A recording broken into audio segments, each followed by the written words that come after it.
enhance mental well-being by saying no more. No more. Say it loudly and proudly. In other words, fuck you.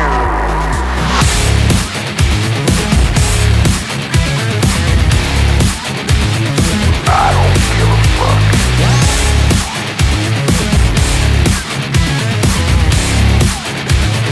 I don't give a fuck.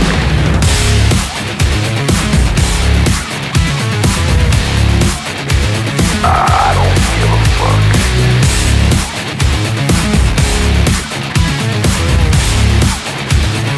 I don't give a fuck.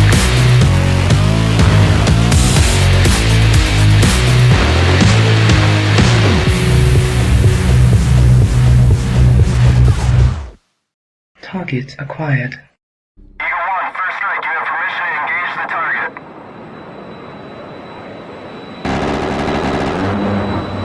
Warning: the following video contains explicit language which may be offensive to some viewers or inappropriate for children. The content within this video is intended for mature audiences only. All right, guys, welcome in, everyone. It's time for another show. It's time to clock in for the day shift. That's what's up. That is what is up. It's good times for everyone. A lot of drama over the weekend. A lot of bullshit, to be honest with you. We're going to get into that a little bit, not too much. A lot of people out there in the internet wear their hearts on their sleeves, all about their feelings and nonsense. It's weird. Weird, I tell you. It's okay, though. I've got the link up here pinned, or not pinned, but showing for the DebateCon event. It's I don't think it'll let you click it, but so I may have to, let me just hide that really quick. I've got to figure out a way to make it so you guys can click that, and it's not letting you do that, so that's all right. We'll figure something out. We'll put it in the chat, pin it to the top. Let me do that now, because if you are coming to the event, and I hope that you are, you're gonna need to,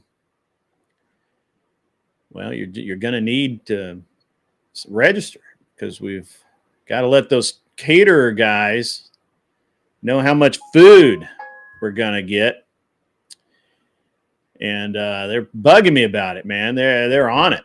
So the message is now pinned. Share it to whoever you need to share it to. If you know somebody going that's not here right now, maybe they need to get their asses in here. But until then, we'll go ahead and let them. We got the link pinned, and they can sign up. Doesn't cost you anything. Just gives us an idea who's going to be there. That's it. I don't think that drama's ended at all. I think it's going to be another 2 minutes. It's going to be another 2 months. So it's going to be probably another 2 months, which is it's sad. It's a sad thing to think that, but it is what it is, you know. So I got to be honest. I'm a little sick of it all. I guess maybe, you know, that it's something that I guess it's something we're not going to be able to get around. We're not going to be able to work through it. But, you know, like I said, it is what it is. So, but I don't think it's ended at all. I bet. Matter of fact, judging from the number of shorts I've seen this morning, I know it hasn't ended. It's unfortunate. It sucks. It is what it is. I can't do anything about it. A couple other things to note. If you haven't been over to the Discord lately, I paid for all of the upgrades to Discord that I could. And now we've got all kinds of flashy stuff. Josie's working through it. She's going to make the Discord. She's pimping the Discord out. So go over there, have some fun, chat, talk, whatever, and we'll get it going. Smoking Spaceman, I think you're right. I think last night just basically reloaded the chambers, gave it more clips, more attitude, more everything, more mileage. We're getting some more mileage out of this nonsense. And you know, it is what it is. I don't really care.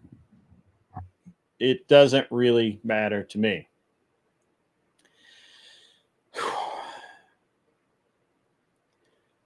A lot of people out there this morning talking about Trump's economic policies, especially the fact that over the weekend, I guess, you know, there's been a lot of kind of strange to me stuff going on. Part of it is this idea, the narrative, rhetoric, whatever you want to call it, that you know, Trump is, you know, the 50-year mortgage thing, you know, that Trump is caving now. So first of all, the 50-year mortgage thing, I think, is a problem. I think it's I don't think it's the right thing to do. I think Trump endorsing it is the wrong thing to do. I understand where it's coming from. And this has been happening for a while now. You guys may not realize it, but we used to have, you know, car loans used to be 5 years. Car loans used to be 5 years, and that was it, right? Like, that was all you got. You got 5 years to pay off your car loan, and when you were done, that was supposed to be it. Didn't work out that. It's not been working out that way. It's been actually kind of the opposite of that for a while now. And the right now, I think you can get a 72-month or an 80-month or maybe not 80 something month car loan. And a 50-year mortgage is insane. It's just insane.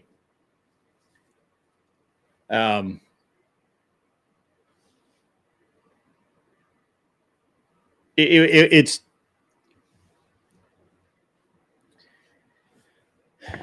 I really hope that nobody gets involved in a 50-year mortgage, but I understand how it is.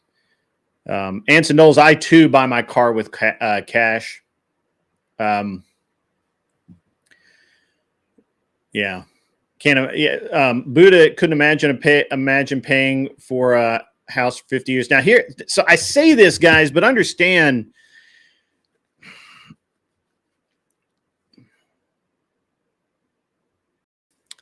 how this has worked in the past and how it's going to work going forward. The problem is that back in the day, you would get a 20-year mortgage, 30-year mortgage, you pay it halfway off, you'd have some equity in the house, and then a lot of people would need, you know, something would happen, they'd need to fix the house, they'd need to put a roof on the house, they need to do this, they need to do that, whatever it was, they'd go get another mortgage on the house and add another 10 years. So now it's not a 20-year mortgage or a 30-year mortgage. Now it's a 30 or a 40-year mortgage, and it just keeps going. And so they never actually own the house, right? They're just paying to live there, which is renting, by the way, right? It's renting. If you are not paying the house off, all you're doing is renting. Now, there's an argument to be made that with a 50-year mortgage, you could effectively rent a nice house for less than paying rent on an apartment. I mean, that's a good argument to make. The problem is what happens when the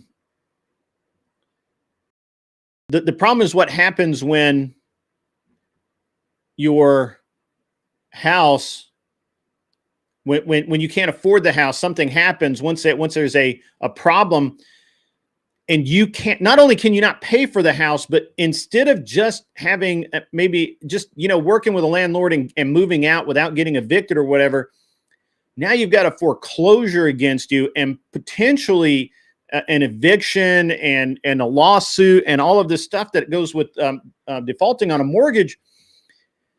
And it could ruin your entire fucking life.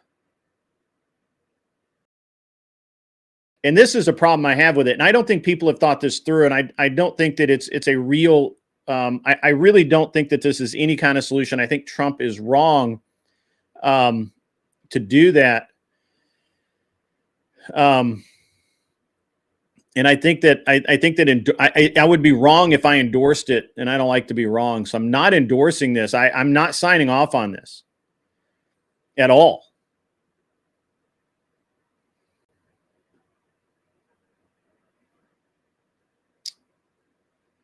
So I think that this is a problem. I think this is a problem. I also think that we have set unrealistic expectations for people out there that they're going to get married at 18 and they're going to buy a house at 20 or 25. And I think that's ridiculous. That's never been the case at any point in our history. And to think that it's the case now is insane. It's equally as insane to think that someone's going to graduate college and walk into a job that they can survive on. And yet that is the standard. The modern standard is that you graduate college and you're already $150,000, $200,000, $300,000 in debt, and you go get a job and you think that you're making a lot of money, but you're barely able to survive your bills. This is the mind fuck that people are doing to themselves, and it's insane. It's crazy. And people think corporate America is doing it, and it's not. It's the mentality. It's the mentality that you, and not you guys, I know you guys are smart, but the average guy, the average girl can get out of college and go, all of a sudden they're making $250,000, $300,000 a year, and they're going to pay down all of this debt that they got into. That's insane. That's insane. It's crazy to think this stuff. It's absolutely monumentally stupid. So what should you do? Grid, you say all this shit. What should I do? That's what you're all, I mean, that people are screaming this at the monitor in the near future. They're going, you're a dumbass, old man. What should I do? Well, I tell you what you do. You stay the fuck home. You live with your parents. You live with roommates until you're 30, like I did.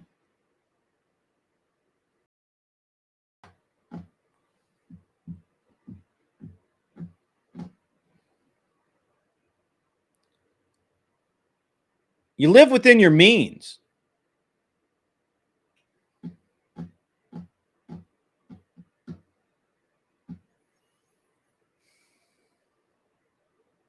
You have a plan that you go to school, that you can afford, you get a job that can pay your bills and put a little money in the bank every month. And then when you're 30, when you're 28, if you're really good, you buy a house. I didn't buy a house until I was 35. I did not buy a house until I was 35.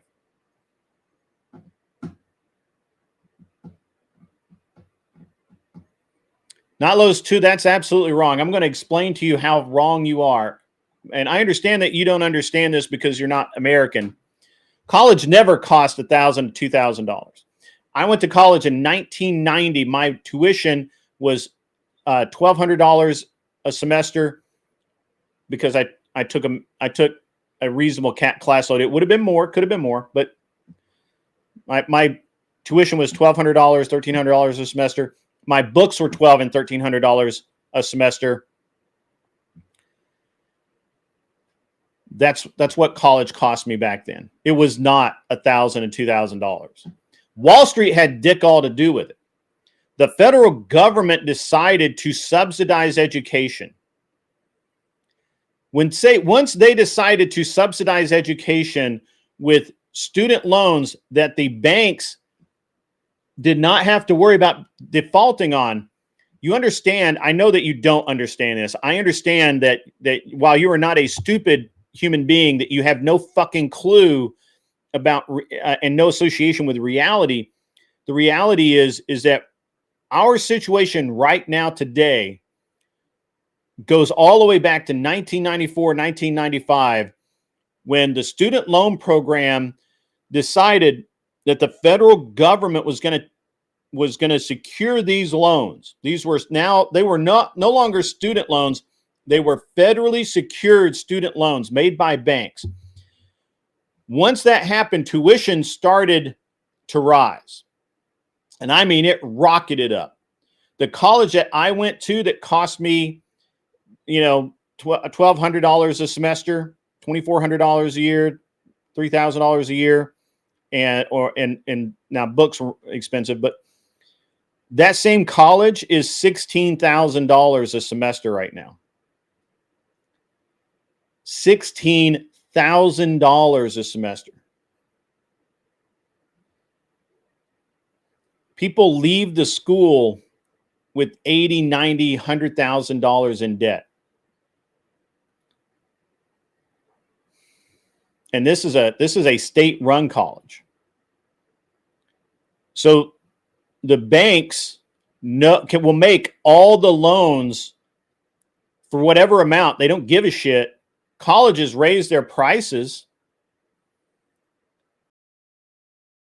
and the taxpayer bears the burden.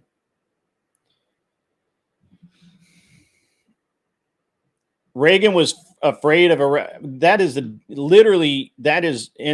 absolutely insane.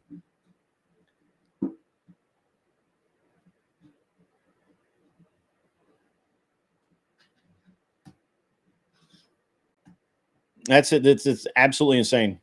You can't actually invest in a college here very easily. There are no investors to most schools because they're state owned. I bet you didn't know that. Like Harvard isn't, right? But Harvard's always been expensive. But all these others are. Now, private college is a little different. But I'm just telling you guys, that's where we fucked up. And that's why you are literally dumb as a box of rocks here, not those two. I know you like to spew your leftist bullshit, but just take it somewhere else because it doesn't belong. What's up, 10th man? How are you? But yeah, so get your fellow Canadian under control there, 10th man. He's out of his damn mind. But again, people get out of college, they have all of this debt, and then the next thing they want to do is go back in the debt to buy a nice car, $70,000 car. You want to buy a $400,000, $500,000 house at 24, 25 years old. That's insane. That's absolutely insane. And I think Trump has just made it worse. I think Trump has actually just made it worse because what it means is that people will look at a 50-year mortgage thinking they can get a little bit lower payment, but the reality is that they're going to end up paying 3 times as much for the house. Every year you stack onto a mortgage is massive amounts of interest. And it's just insane. I generically myself, I do a 10-year. Oh, pardon me. I will do a 30-year mortgage to start the loan. I wait 2 years generally. I then refinance it into a 15-year loan that keeps the payment about the same, but it drops my interest rate a lot. And I get to pay it off really fast. And sometimes I'll even refinance into a 10-year loan.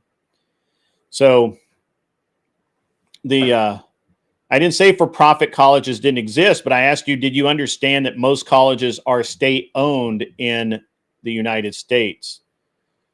They're state colleges. You understand that? Like most colleges, not all of them. Anyway. The way this is as bad as 80 odd month or 90 month financing for vehicles. Like, that's crazy.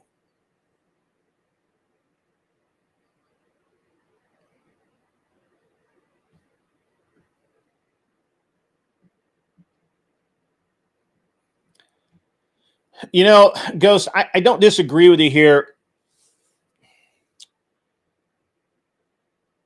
A lot of people don't understand how loans work, but they are still able to get the loans. The problem is that our bankers, a lot of bankers and a lot of account reps and things like that, they don't take the time to explain all of this.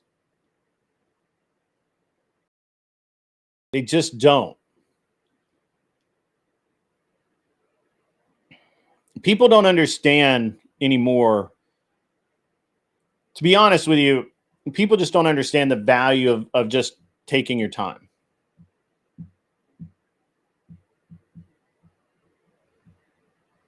Right?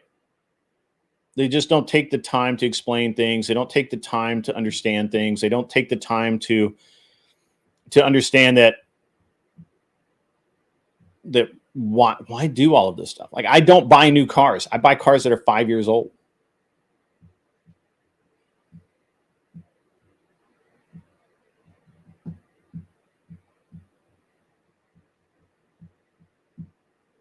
I just don't understand how people don't get that.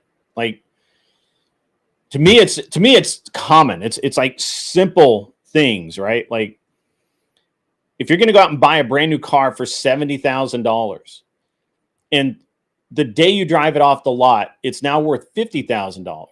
That's crazy. That's insane. I mean, look, there's a dozen stories about this bullshit, right? We had a guy who, you know, in my friend group, that for whatever damn reason, he went out and bought a used $70,000 truck.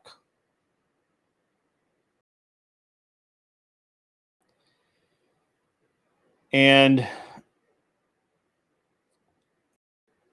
it's a used truck, is $70,000.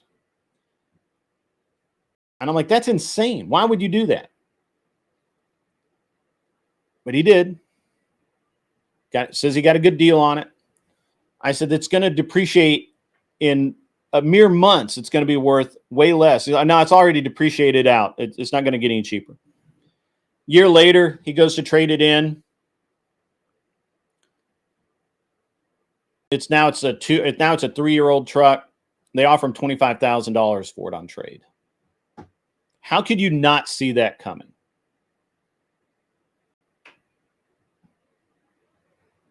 How could you not see that coming?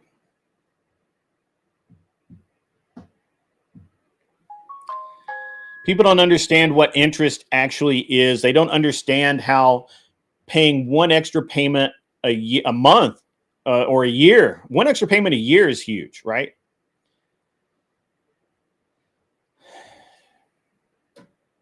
Takes thousands of dollars off.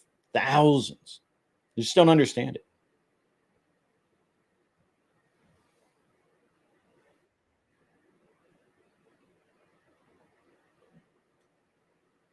It's just crazy. It's just insane stuff. Just terrible.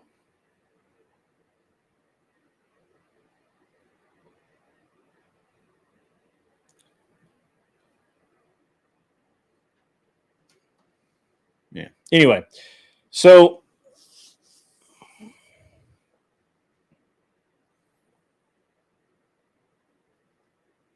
I got to get in. So anyway, I think Trump is wrong to do this. I think that it's going to be really bad. I don't think it's going to help the economy. I hope and pray that bankers do not talk people into taking out 50-year mortgages.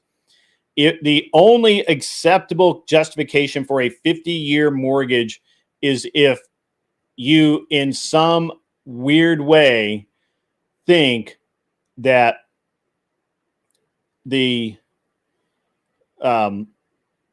think of it as rent, and at some point you're just going to sell the house for whatever you can get out of it, and you'll just, you'll make out that way.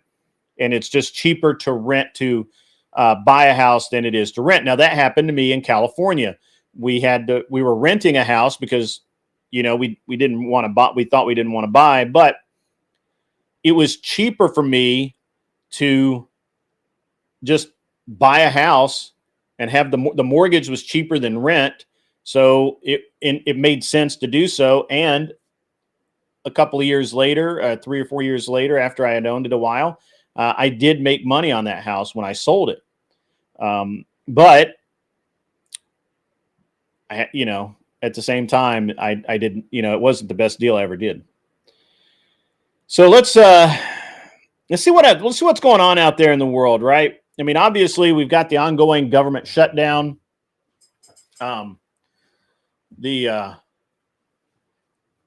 We're don't seem to be getting anywhere on that. It seems like some more and more of the Democrats are maybe fleeing the Democrat position and are coming over to the right. And we didn't even have to offer them cookies.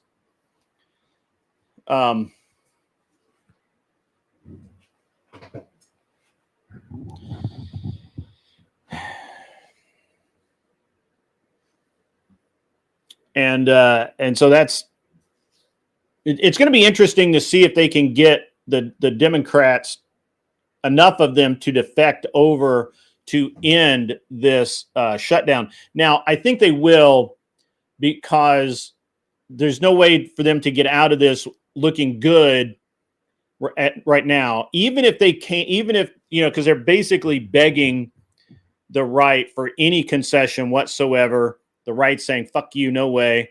And which they should. That's exactly what they should be saying. And so the Democrats they're going to have to flee. They're going to have a few of them bite the bullet and be unpopular for a while and go walk across the aisle, and so that the rest of the Democrats can say, no, it wasn't us. It was these bastards over here that betrayed us, and that's why we didn't get you the things that we said we were going to get you. So, so there's that.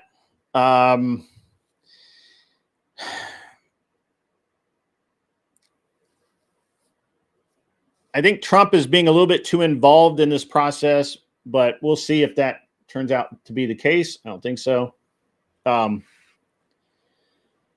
It's getting passed through the Senate because they want to get paid. I mean, that might be the excuse, but none of those fuckers need to get paid. They got plenty of money, baby. They got plenty of money. Any occupation where you go into it making $100,000 a year salary, and somehow at the end of 4 years you have $10 million is a great. You don't need your paycheck, Val. You don't need your paycheck. Obviously, the Democrats are really pissed off that.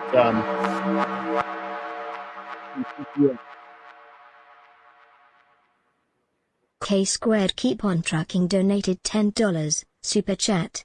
Today marks the 50th anniversary of the wreck of the Edmund Fitzgerald. RIP to the 29 crew. Does anyone know where the love of God goes when the waves turn the minutes to hours?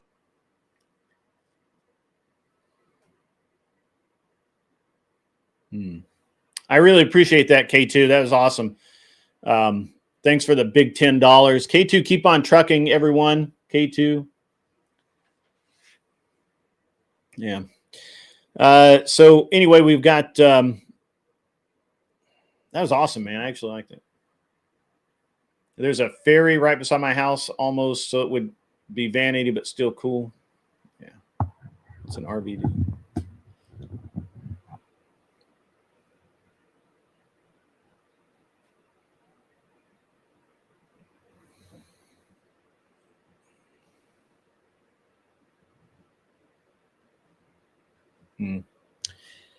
So, all right. Where was I? Democrats, the shutdown. We'll see if it comes out. We're 30 days deep in this thing. Longest in history. Senate Democrats are breaking ranks to walk across the aisle and vote for it, using the excuse they want to get paid. It is the Marine Corps birthday. That is true. Rudy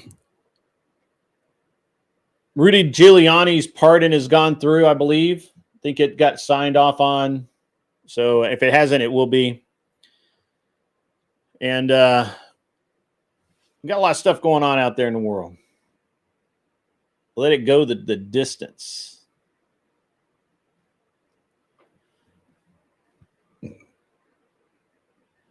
I wanted to let it go the distance. I want to get to 60 odd days where we can fire all the government employees and then rehire the good ones.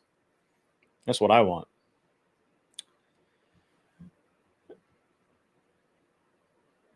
But, and I think we might get to 60. I think we might get there. I think they'll approve it in the Senate, and then they're gonna drag their feet in the House, which I think is the right thing to do.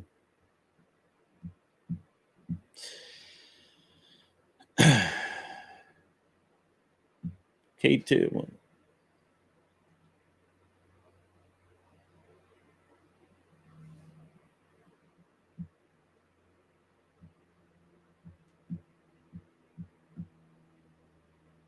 Oh, they would have made live Fish Bay if they had had 15 miles.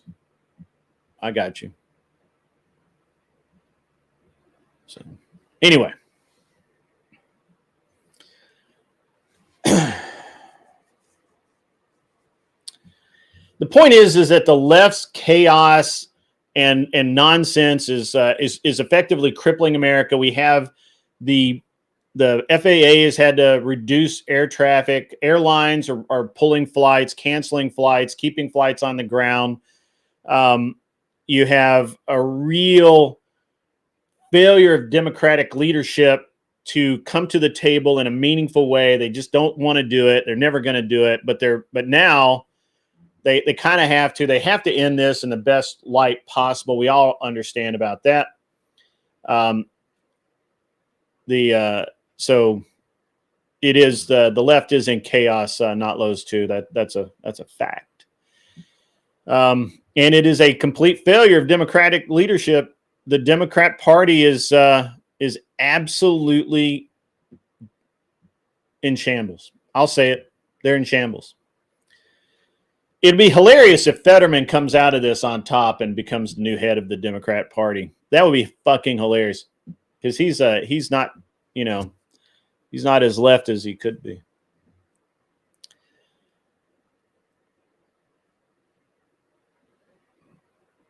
And it is actually time for real leaders to step up. And I mean, I feel like there are people on the left like Fetterman, centrist, that have been just yes men for so long, that have just gone along to get along, and they need to step up and they need to make shit happen in their party. They really do.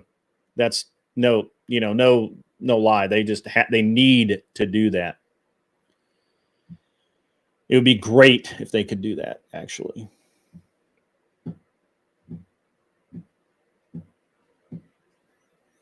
Not those two. That's the dumbest thing you've ever said. And that's a high bar. You've said a lot of dumb shit. Vibe, you're waiting for Newsom to take over the country to see him destroy the United States like he did California. I'm not waiting for that. We can't have that. Fetterman was taken advantage of after his stroke. I don't disagree with that. I don't disagree with that.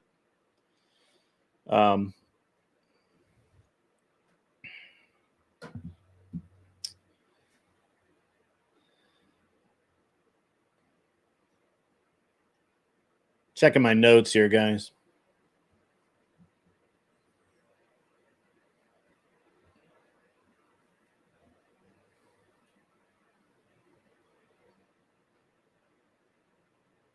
I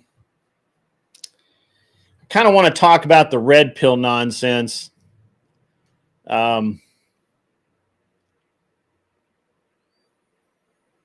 We'll get into the red pill nonsense in a minute, right? Like they're just let's talk. We let off with the personal finance stuff. I'm gonna kind of get back into that.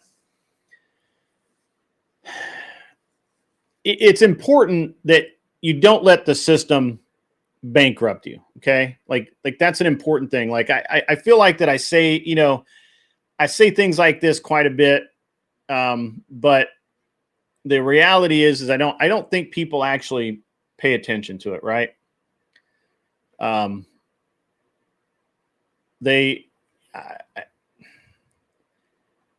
Sorry, I'm moving my screens around. I had a real glare over here. I still do, but whatever. I'm just tools of the narratives. I don't think so. I mean, I'm a tool, that's for sure, but I'm not a tool of the narrative. So, I started off. I was, talking about the 50-year mortgage thing and talking about how you should think about these things and why you should think in that way about those things and all of that. And I think that there's a reality here that I kind of need to get into, and that reality is pretty simple overall. The left is creating chaos, not Lowe's 2. That's 100% correct. It's not making shit up. That's just the way it is. So I started off talking about the 50-year mortgage thing and why that's bad, but let's dig into this a little bit more, and let's talk about how for most people can't even talk intelligently about their budget, what they spend every month, why they spend it,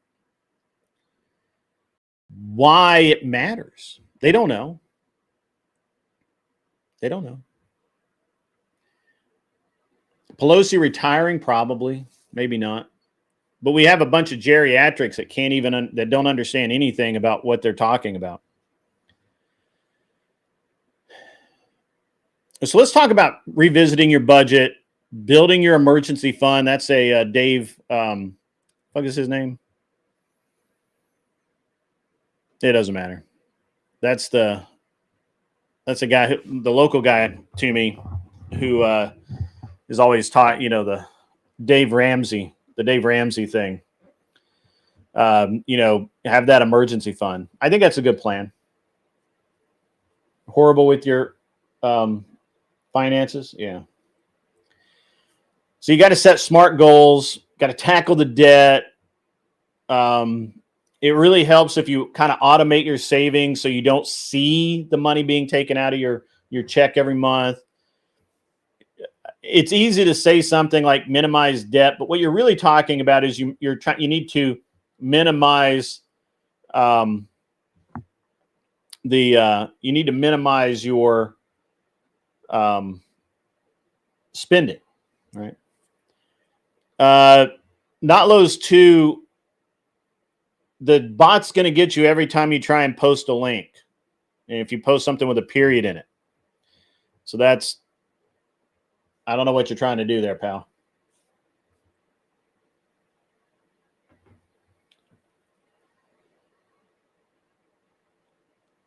So, after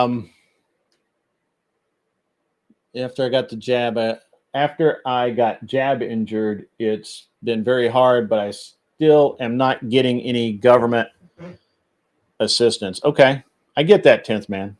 There's a lot of people that probably should be getting a little help that aren't getting help, but unfortunately, you have other people that are taking advantage of the system and sucking that help away from you. So, yeah, food is crazy. I agree with you, not my circus. Food is crazy. Everything is astronomical. Property taxes are due. Yeah, it's bad, man. It's bad for everybody.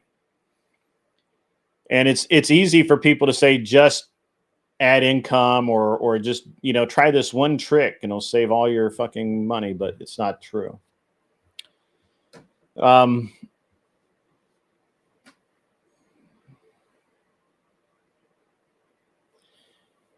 It's a little bit. So I'm an anti-AI guy for the most part. Like I try and do everything on my own, but certainly AI is helpful. And one of the things AI is helpful with is trying to figure out your finances, where you can cut a little cost, where you can. It's not the best, but it is a tool that you can use. But mostly you got to monitor your spending. I have to tell you guys, you guys probably are not doing this, but it's very interesting because it's very interesting to me, because I will talk to people who say, well, I just don't have enough money. And then I start looking at their expenses. I start looking at what they're spending and where they're spending it.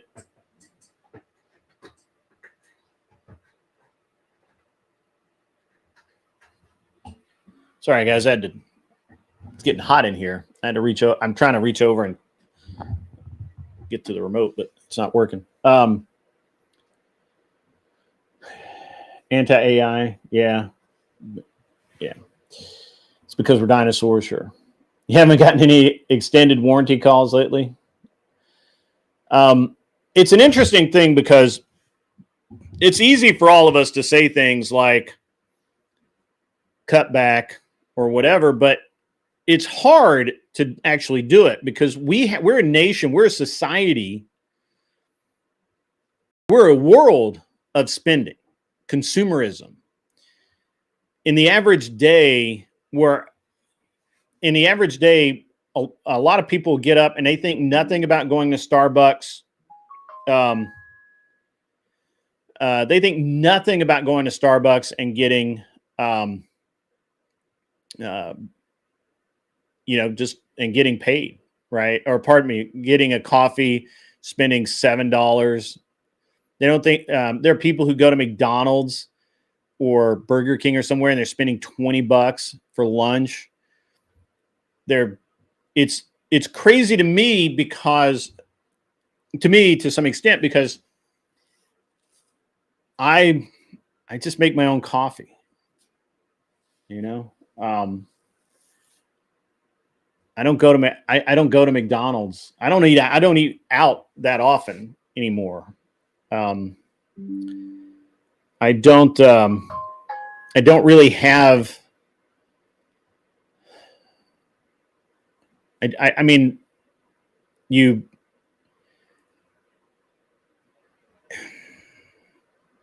it sounds so trite to say it out loud, but people are fucking lazy. And they just, and they like the image of going to Starbucks and buying coffee. They like the idea of not taking 30 minutes out of their evening to make dinner, and rather it's just easier to order a pizza or stop at McDonald's or Burger King or whatever the fuck on the way home.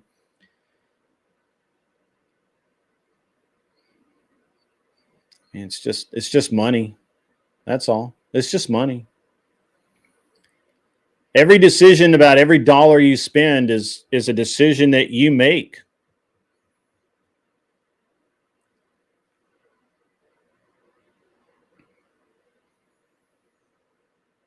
So I have this kid that works for me sometimes. He helps out, and we were talking about it one day, because he's actually a really good kid, and we're talking about one day,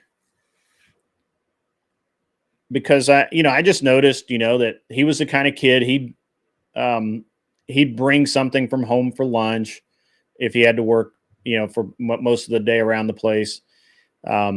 He didn't go get it's like we had a couple of guys that were doing landscaping and stuff like that they would take off around lunchtime. They'd go down to the corner store and buy drinks and lunch or whatever, and he just wouldn't do that.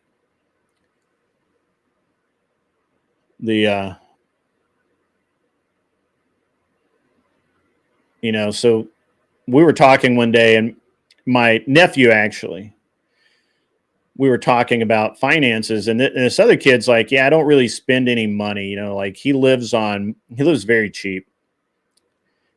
Not because he needs to so much as it's just his way, right? And so my nephew, on the other hand, he spends like there's no tomorrow. He stops and gets dinner on the way home. He stops and gets coffee in the morning. He'll not only does he stop and buy dinner, he'll buy a 6-pack, or he'll buy a couple of, whatever.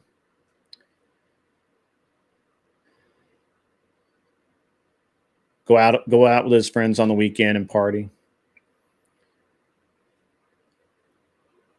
And we were talking about it because he's like, man, I don't understand. You know, I make all this money. I never have any money left. Like every month it's a struggle. Just pay my car payment, just pay my phone, just to pay all my bills.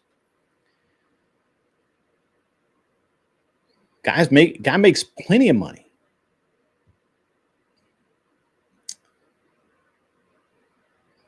But it's not his way. He prioritizes the consumerism and the ease of just stopping and buying something versus making his own dinner, not drinking a 6-pack, you know, or 2. You know.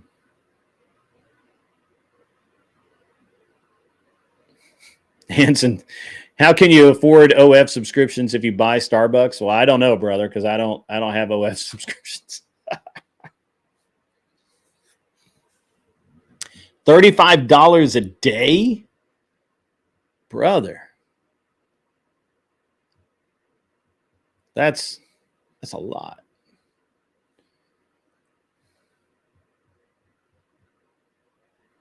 I could live like stupid cheap if I wanted to. But I obviously choose not to. But even that said, I still, you know, I haven't been to Starbucks in a while. I haven't been to a coffee shop in a while, unless I go with someone. I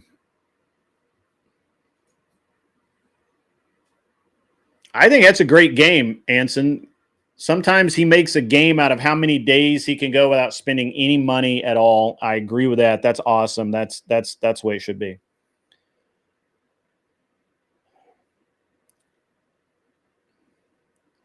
The problem is that all of this will bankrupt you.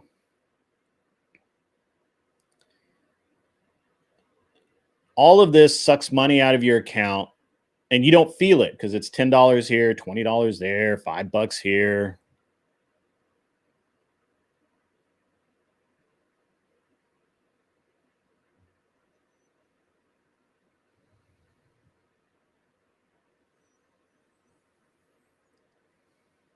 Sometimes it's your lifestyle and you just can't change it. You know, you just don't want to change it, right? Like maybe you're a single dude. Maybe you should have 2 roommates, you know, paying, you know, out of a, you know, $2,000 a month mortgage, you should be paying $700 and then splitting it with everybody else. Or maybe you should be paying 0, charging $1,000 a month for rent for a room, or $800 a month for a room, or whatever the fuck it is. Maybe that should be the deal, but you can't because you like your privacy. You don't want to have a roommate or whatever. Sometimes it's just choices that you make. Anson is right. Sometimes the answer is living in a van, right? Sometimes the answer is renting a room from somebody else for dirt cheap.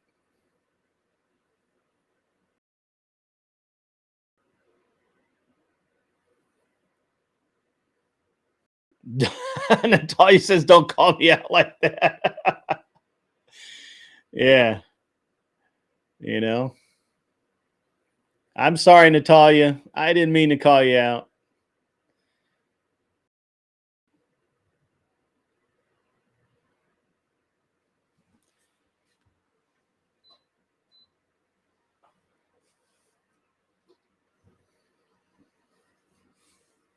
But I mean, look, this is the way it's got to go, right? Like my parents knew this.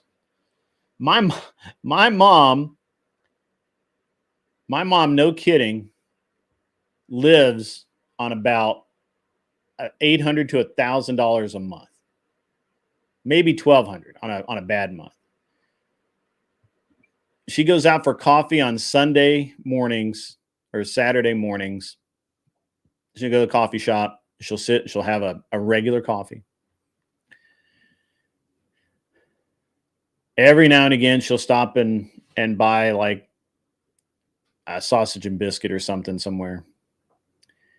She cooks for herself, cleans for herself, doesn't spend any money. Doesn't go shopping 3 times a week. You know, doesn't need new clothes all the time.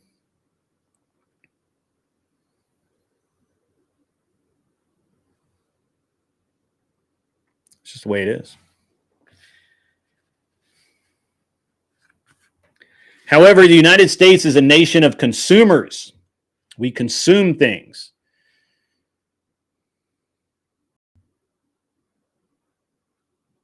We can be better than that.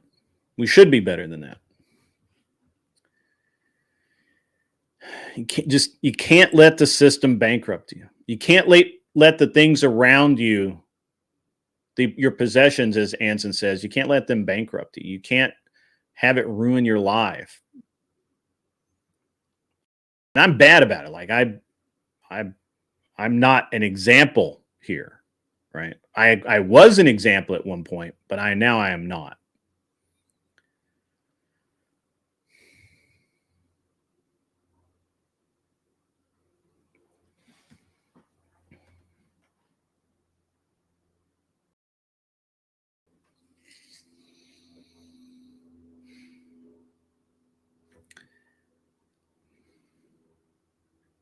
I'm not an example.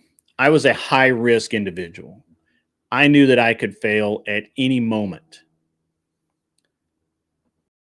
but I did it anyway. And I'm not telling anyone to do what I did, because what I did was hard, had an exceptionally high risk of failure, had an exceptionally high cost to me. Not monetarily, but it's hard to live like no one else wills now so that you can live like nobody else can later. Right? Nobody, you know, I tell people all the time, nobody would, the reason I was able to do what I did is because nobody would do what I did. And certainly not a sane individual.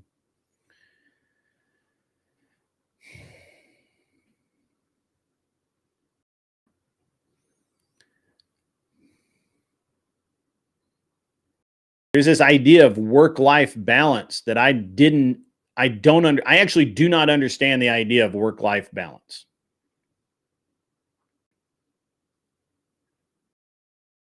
We don't. I don't even understand that term. How do you have a life if you do not work?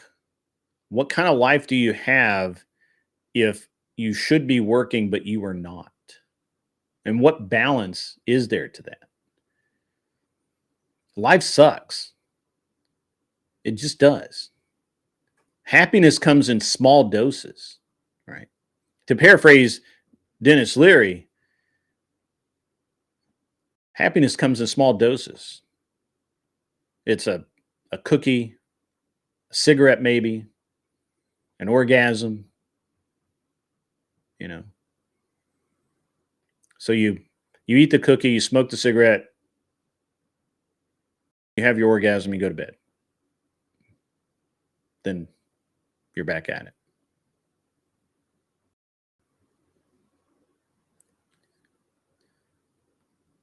But yeah, nobody, you know, sometimes you have to do high risk things too, right? Where you will fail, where the potential for failure is high. I didn't have, you know, when I graduated college, but I was working while I was while I was in college, I was working. I really didn't have any free time, so to speak. And while it can be argued that my life was a permanent vacation because I was just going from racetrack to racetrack and shop to shop and all that, it was always hard work. And I never actually took a vacation. I barely took days off for like 10 years, 12 years, something like that. So when I hear people complain about having to work extra for their job or having to put in more time because, you know, they need to get a project done or something like that. I just don't, I fail to have any sympathy for that. Especially if you are also complaining that you can't pay your fucking bills. Like, that's dumb. That's stupid.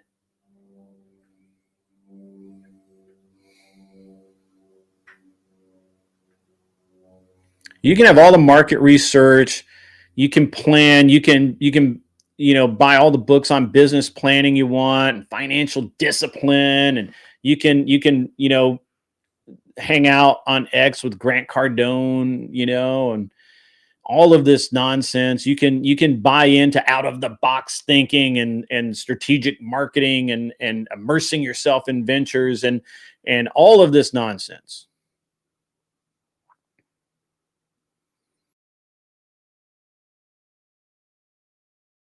But at the end of the day, you got to put the work in. You have to put the work in.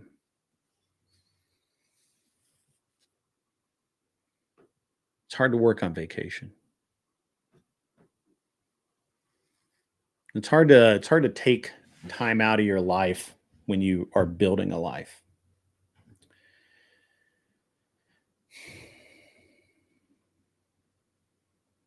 I do think that you need to have calculated risk. You do need to be very tactical in the risk you take, but you must take risk.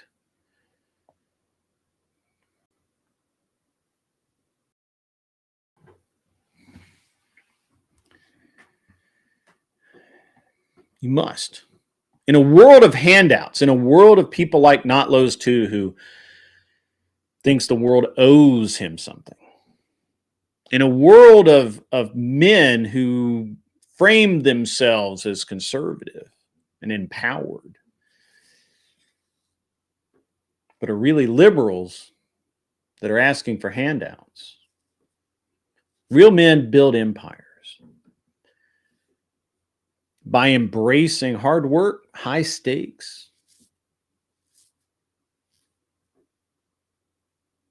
and absolutely giving zero fucks about a work-life balance while they're trying to build themselves into something.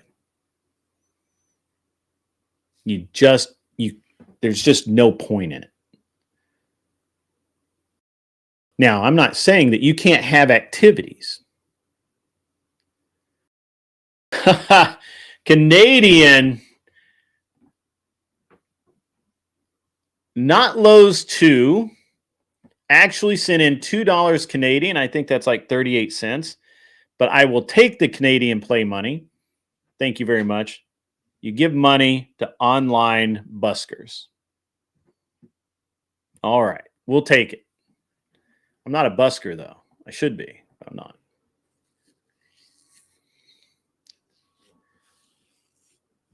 What are they? Aren't they called loonies in Canada? Isn't that what the monies are?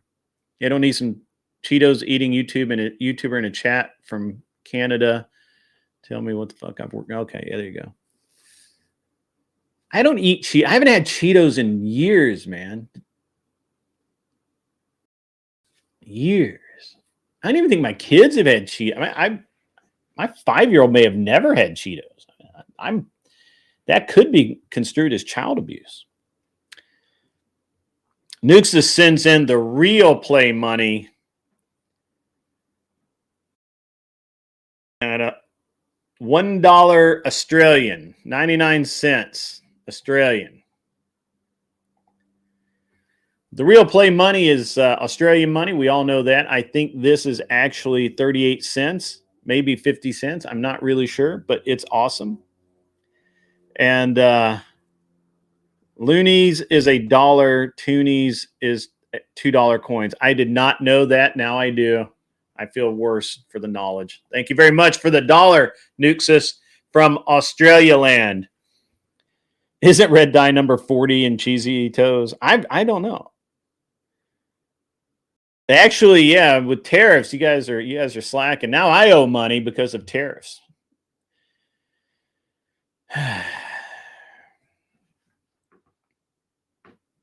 What shall I do with you?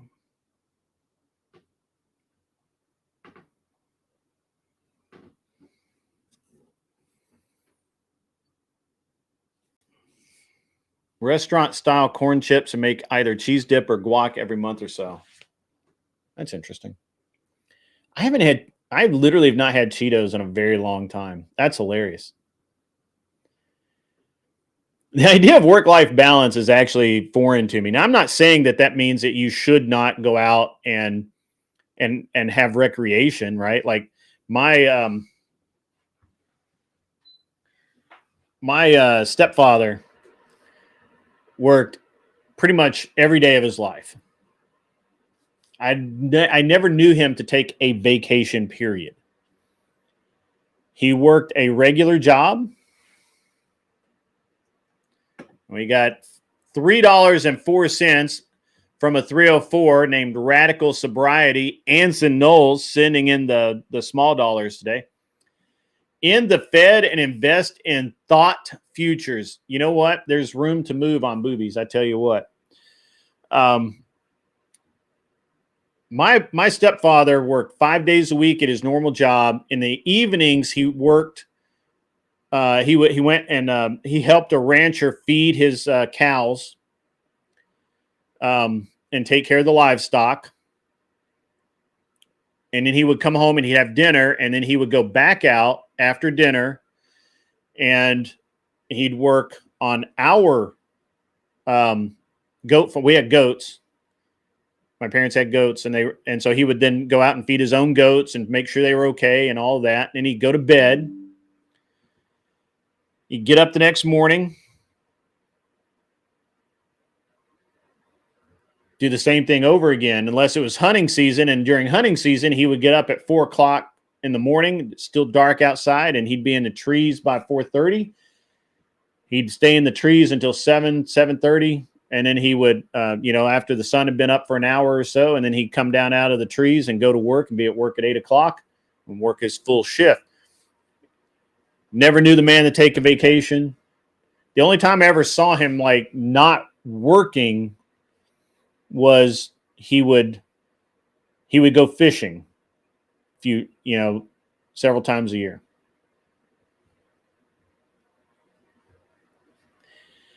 You brought your son golfing, listening to Grid yell at me not to spend money in my earbuds. Namaste away. Absolutely. Hey, I wanted to go golfing, but it's 32 degrees outside today, so there's no golfing.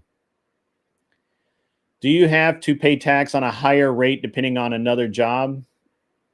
No, it's the total amount of money earned.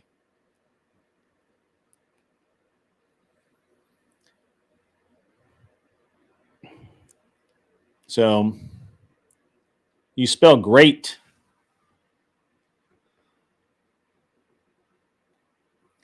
I haven't seen Arthur Daya in the chat lately, but she would be a really great one on this. She actually paid off all of her student loans, all of her debt in a very short period of time by simply working and living exceedingly cheaply, which is how you should do it. In Australia, if I have one job, I get taxed at one rate, the base rate. Another job, I get taxed double. What? Damn, son. That's cold-blooded. Is that €2? €2?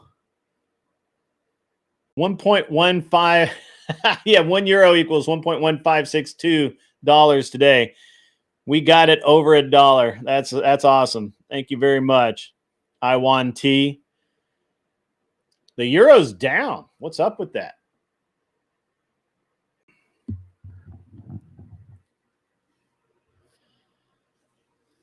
I don't know how I manages to have the copier.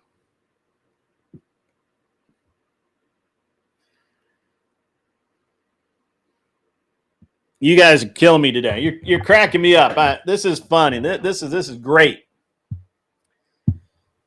Now we need is what's his name to come in and donate in his favorite currency.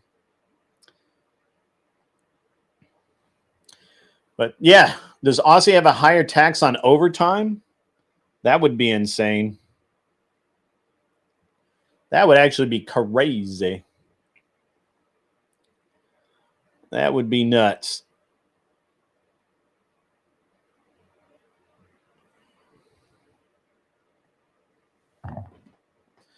Wait, they have a higher tax on overtime? That's insane. So they punish you for doing better, for making more money? What the hell, Waddell?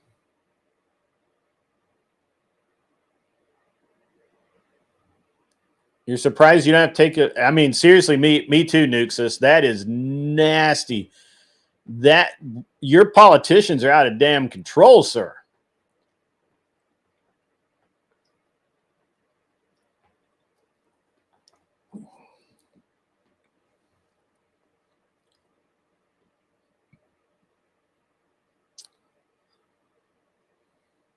Notlows 2 says if stagflation doesn't get better, which it won't, which I disagree with, then it will turn into hyperinflation. Disagree. If the rest of the world stops using the USD as its reserve currency, then the dollar will plummet. Yeah, that'll never happen either.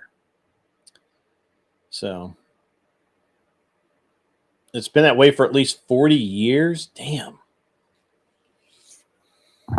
That is crazy, man. That's nuts. That's crazy. That's nuts.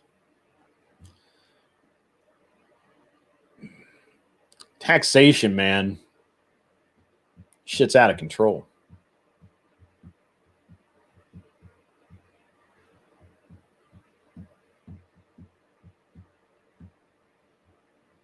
Not in Alabama. I think it's actually federally. No one, no thanks to Trump, I guess. Well, hang on. Let me see what glare. What are we talking about here? I missed something. So does the USA. I don't think we tax you more if you have a second job. Pinned link, click it, join us Friday. 304s included. Yes, 304s can come to my event. Click the link that's pinned. That will take you to my Eventbrite setup. And basically what that does is let me know that you're coming, and that therefore I get to let the caterer know how much food we need, and that is legit and rad because they're hounding me about this nonsense.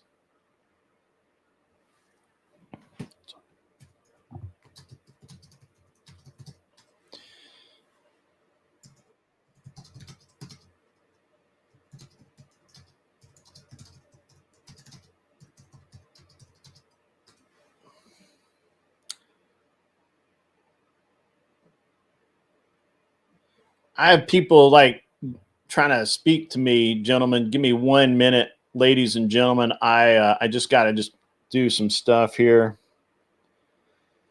God, I was about yeah, I got that.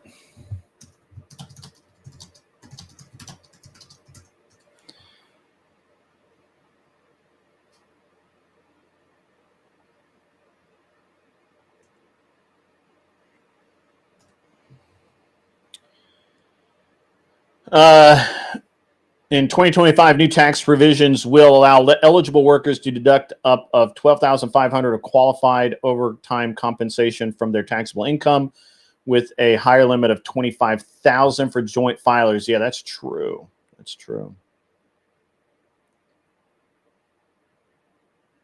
At my work, if you work Sunday, consider that all taxes. Yeah. Yeah. Taxes are terrible, man. We got, the amount that our federal government does for people that do not work is insane. And the little that they do for people who do work is pathetic. Pathetic. Yep.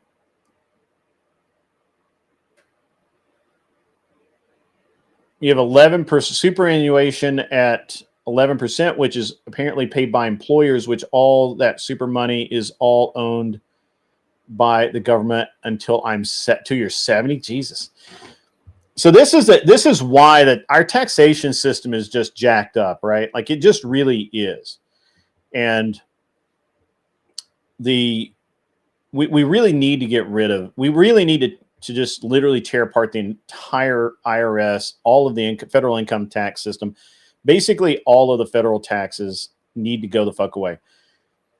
So when you think you make $50,000 a year here, you don't. You actually make closer to $70,000 a year because your employer is going to pay about 20 grand a year to employ you for the privilege of employing you, right? And that is, now obviously that's between, not only does he have to match your income tax, or not income tax, your Social Security. There's some other taxes they have to match, and it's just insane how much it costs to employ somebody. It's terrible. It's just nuts.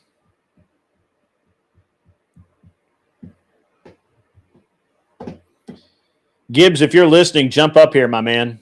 I sent you the link. It's just insane.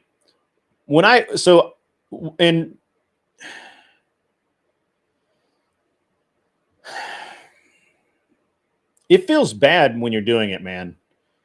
You know, when you hire a guy in at $10 an hour, but you know that effectively he's getting paid, $6 an hour, because a lot of that money is being siphoned off, and that you would have paid him $12 an hour, but for every hour he works, you have to pay the government $2. And not only that, it could be even more than that, because you're required to have insurance, which, again, that's another $2 that you have to pay to have that employee. Oh, but wait, there's more. There's always more.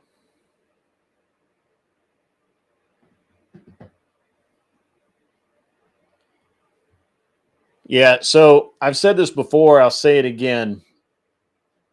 So we did when we had the shop, and we could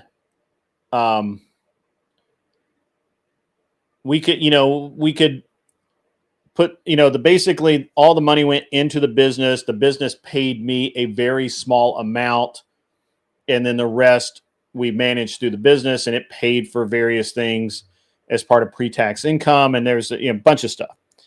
So I actually I made a fair amount of money. I paid very low taxes, and taxes were just kind of they were annoying, but not terrible. When my wife had always been a W-2 employee, but again, I had a business and I had ways of dealing with it to where it wasn't killing me. So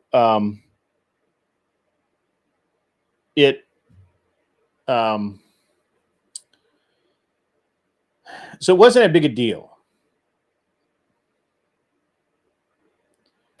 Payroll taxes do not pay for Social Security. Social Security pays for Social Security, you dumb fuck. Maybe in Canadian land, that's how it works. Payroll taxes do not pay for Social Security. They're actually specifically prohibited, or they used to be, from paying for Social Security. So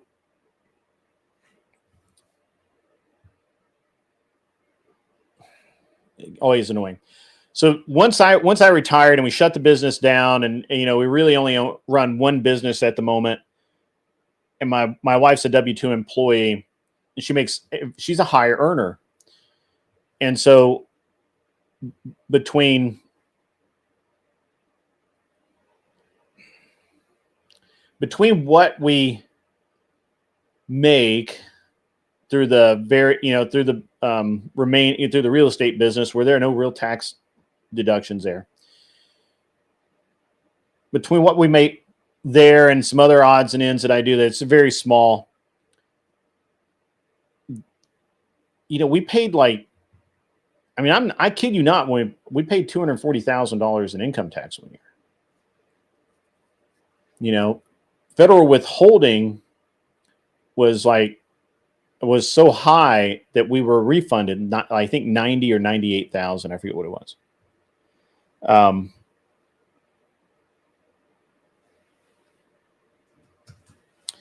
And so it's crazy. It's just crazy. how much money the government took. And yet, and so this is how this actually works, right? Is tax, if you're poor or you're a middle of the, or you're a typical low earner, you don't pay taxes. Maybe a little bit.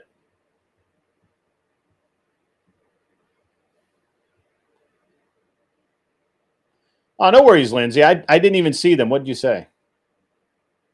I apologize. I don't always get to read chat. I do apologize, Lindsay. What did you say? You're welcome to come up and chat. I can get you the link. But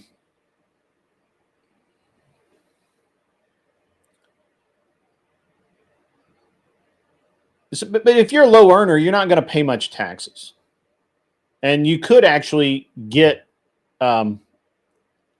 Rich people don't brag about it. Yes, I'm bitching about it. So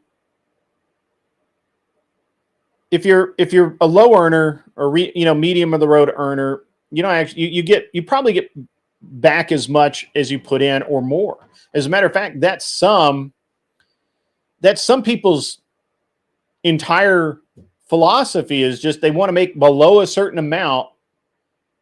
They want to be able to show below a certain amount because they get the maximum credit for everything, and they actually get a refund when they don't really pay into the system. That's wrong, by the way. You should not do that, but that's the way the system works, and they play it. That's fine. But when you're a high earner, you get soaked. It is up to 40, depending on where you live. So I roughly pay somewhere between 32 and 35%. It really, sometimes some years we have pretty good deductions. Some years we don't. This year we're not going to have shit for deductions, I don't think. We'll find out here in a little bit.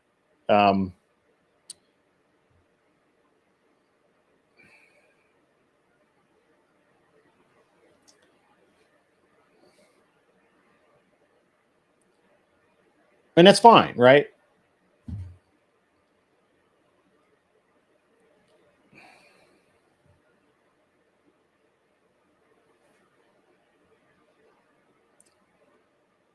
But the thing that really hurts is you have people out there making in between that, right? You have people that make between like 30,000, 25,000, let's say 25,000 and $80,000 a year, which is below where you end up having to start paying like real high tax bracket. I don't know because I haven't looked into the current tax code. I just know what I pay. I really pay attention to, like anyone else, I don't really pay attention to stuff that's not applicable to me. But I guess what I'm driving at here is it's very punishing for people who are salary or W-2 employees that have limited deductions that they can actually take. They get fucked hardcore. It's even worse for high earners that are W-2 employees because they can't deduct shit, right? So if you have a guy making $110,000, $120,000, $300,000 a year, that sounds like a lot of money until you realize that 30% of that is going to go to the government. 30 cents out of every dollar he makes. And that's just federal. That's not Social Security, which is capped, thank God. That's not his insurance, which he has to pay, or she has to pay. 30%, 30% every dollar. And yet, people like Not Lowe's 2 act like it's no big deal. So while if we have to pay in 240 grand, that means that we made about 800-ish 850, 900, somewhere along in there. So it hurts, but I mean, it is what it is.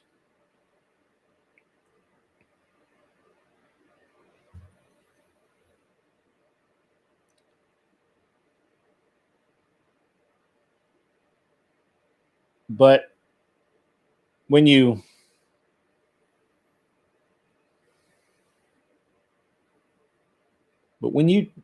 making 100 grand or 150 grand, and they take 30% out of it, which is $30,000.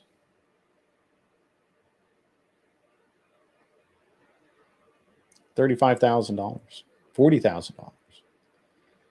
That's a big chunk. It's a big chunk.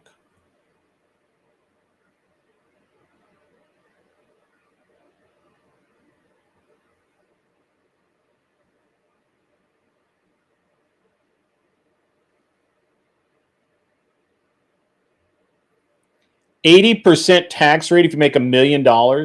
You want to take $800,000 for someone that makes $1 million? Are you fucking insane?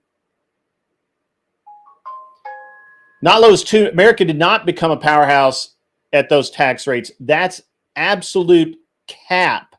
That's literal bullshit. Literally nobody paid that kind of tax rate.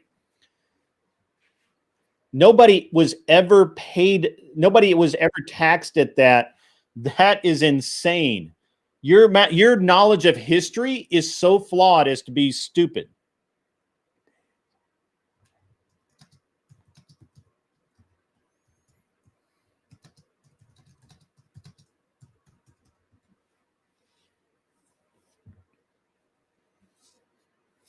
Everything above $1 million, well, that would mean that once you hit $1 million and you're taxed at 80%, that means you would take $800,000 from somebody. That's insane.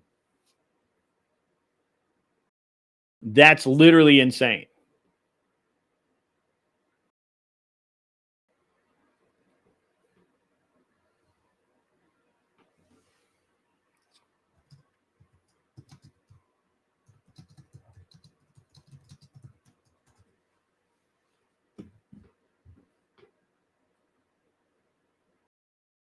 You would be happy to pay 80% tax on a condition I paid for fucking nothing ever? Sure. Yeah, that's insane. And actually, and that's never going to happen, man. Less taxes, not more taxes. Put the burden of supporting our society back where it belongs, in the community and in the churches. Fuck the government helping everyone. That's insane. That's wrong. It's wrong. It's wrong to rob from me to give to somebody else. That's wrong. That's literally wrong.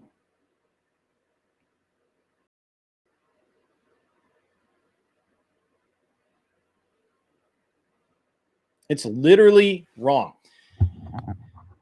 I should be the one to decide where that 30% of my income goes, not a bunch of politicians. Not some politician somewhere ever. I should be able to people when people need help, when they need food, when they need housing, when they need clothing, they absolutely should get it from their church or their community, not the government. The government is absolutely the worst entity to do any of this. The fact that you don't trust a government to do anything, but yet you want them to take care of everyone, is the definition of insanity. That's insanity. I don't think you understand how taxes work, not Lowe's too. Do I agree or disagree that most forms of government seem to be a different version of a femidom?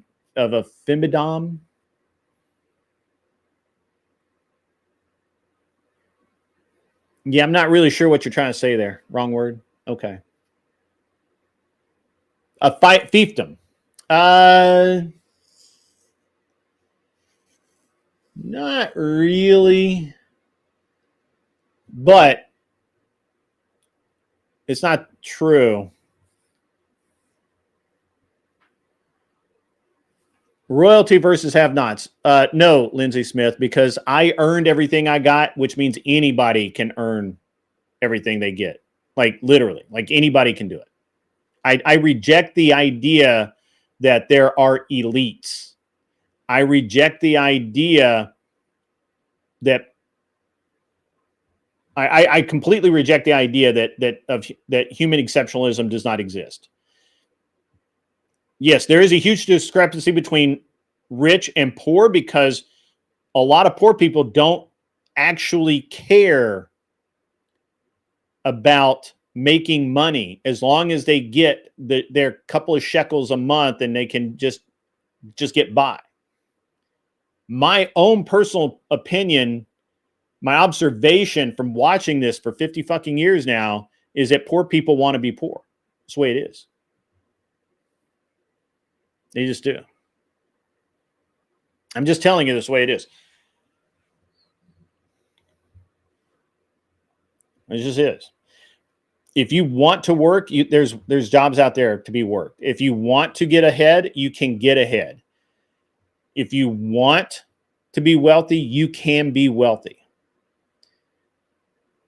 If you lack the ability to be wealthy, which is entirely possible, right? You can't do math, or you're not good with people. You can't invent anything. Maybe you want to be a hermit in the woods. All of that shit could happen. But those are choices that you make and that I am not responsible for. If you choose to do that, then that's it. I'm getting way behind on chat. I apologize, guys. Let's see. The pandemic bailout was the largest transfer of wealth from the poor, middle class to the rich in all of human history. No, that's incorrect. That's wrong. However, the fact that we did bail out so many businesses and give them money, and it was taken advantage of by people who didn't even have businesses, is a problem. I will grant, if you will acknowledge it, which you won't, but if you will acknowledge that it was the greatest theft from the United States government ever. Because people who did not own businesses were getting money, and people who had legitimate businesses were not getting money. And people who didn't even have fucking jobs were getting checks for $1,200 or $1,600, whatever the fuck it was.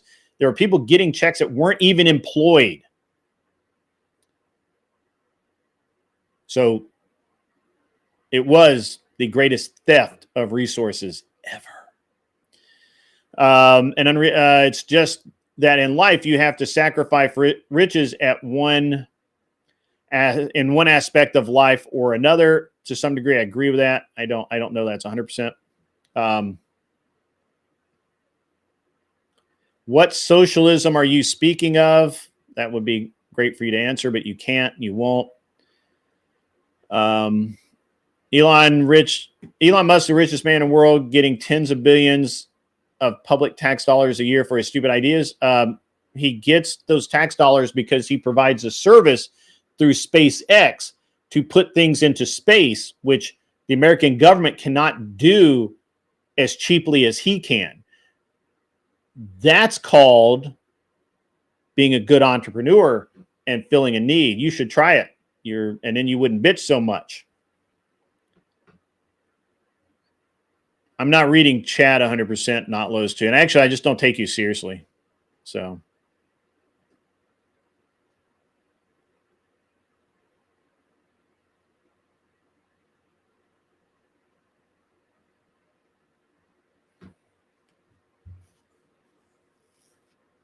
Is he not the richest man in the world anymore? Probably not, because he lost a couple of $1 billion. The American government has never done it cheaper and better at anything.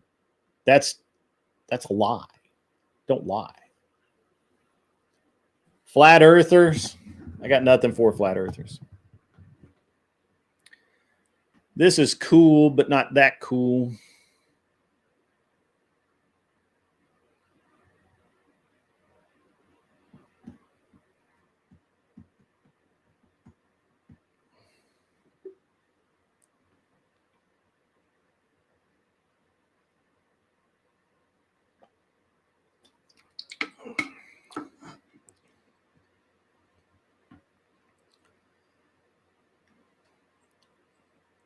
Flat Earth and the moon landing was filmed in Hollywood.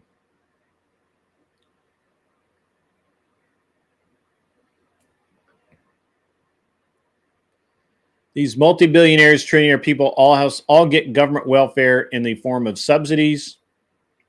Well, hold on now. That's true.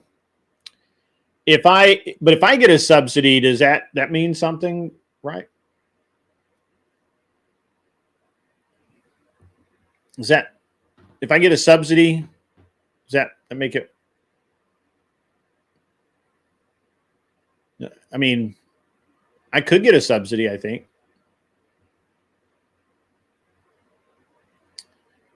You know what I don't get? I don't get food stamps. I actually don't qualify for any government programs. I wish I did. I don't. Money first, kids secondarily. Nobody's saying that, Lindsay. That's absolutely bad. Although it is the correct way the government is looking at it, because they need the money first and then they'll take care of everybody else.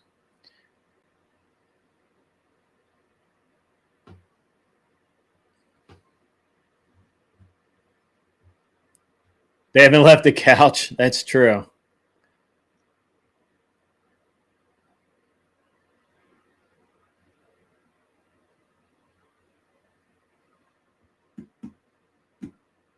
Yeah, I pay a lot. I pay a lot.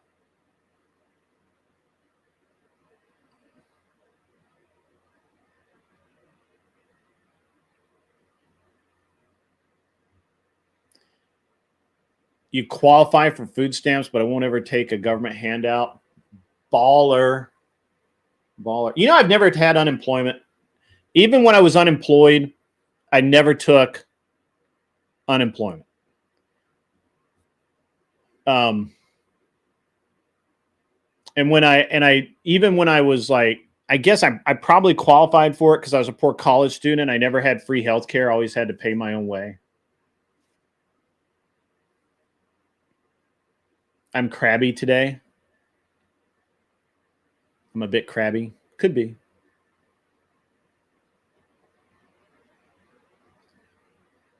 Never taken unemployment or drawn unemployment. Never had food stamps as an adult. When I was younger, my parents did, I think, once. But I've never had food stamps. I've never had any form of government assistance except for one Pell Grant when I was in college. That's it. Everyone should be like me. What's up, Lost Avarice? We got a raid going on. We got a raid? Am I getting raided up in this joint?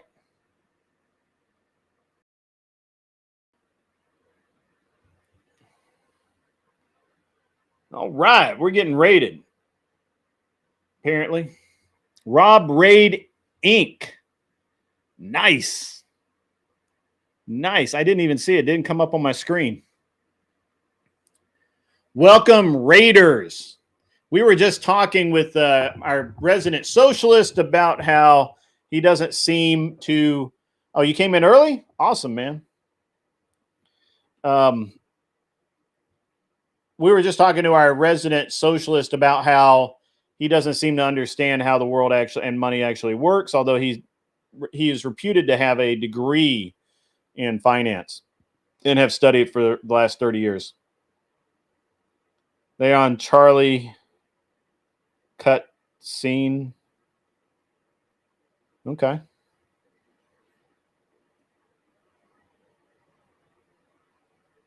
Gotcha.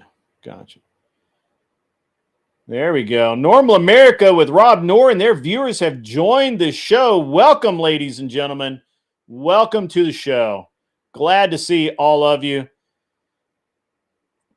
Radical Sobriety. Anson Knowles sends in 304. Raiders, click the pinned link. Join us in Tennessee on Friday. Yes, the pinned link is there so that if you are joining us at the Debate Con, my show at the Debate Con, if you're joining us, please hit the link so that I know how many people are going to be there. Come on in, Raiders. Take a seat. There's plenty of room to go around. We've been talking about our. I announced the event. I've announced the event 3 months ago. Frumbly, where have you been? What's up, Silvar Ogre? How are you, sir? Been a minute. I hadn't seen you in a while. So I'm going to take call. You know what? I'm going to take callers. For the rest of the show. I was on the fence about it, but I'm going to take callers. I'm going to throw the link out. Mods, copy the link and just spam it in the chat when somebody wants to come up. I'm not going to paste it or pin it. There's the link. Come on up. It'll be fun. All of you bots from Rob Noor, I welcome in all of the bots. And it's gonna be great. We've been having some fun, a little bit of fun with our resident socialist, talking to him, but that's fine. So all of you bots, from Rob Noor, his botted stream, his heavily botted stream. We all know that nobody actually listens to Rob Noor. It's all bots. We all know that. But all of you bots, welcome in. Find a seat. Come on up if you want to come up. The link has been the link's out there. I will throw it out there again. The chat's moving a little quick, so we throw that link out there again. You're welcome and come on up and we'll do a call-in show really quickly. We can talk about whatever, except for the socialist. Not Lowe's 2. Please don't click the link. I'm not letting you up. I've had enough of you today, and that's it. You need to flash your ROM. I don't know what word. I don't know. My man, Lost Avarice. Hey, Asher shirt on. My man.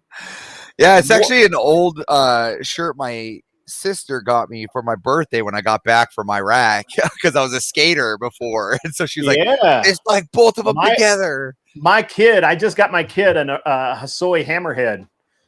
Oh, fantastic! Yeah, I know, and I actually know Christian Hasoi. I met him once, and before he became a drug addict and went to prison and all that shit.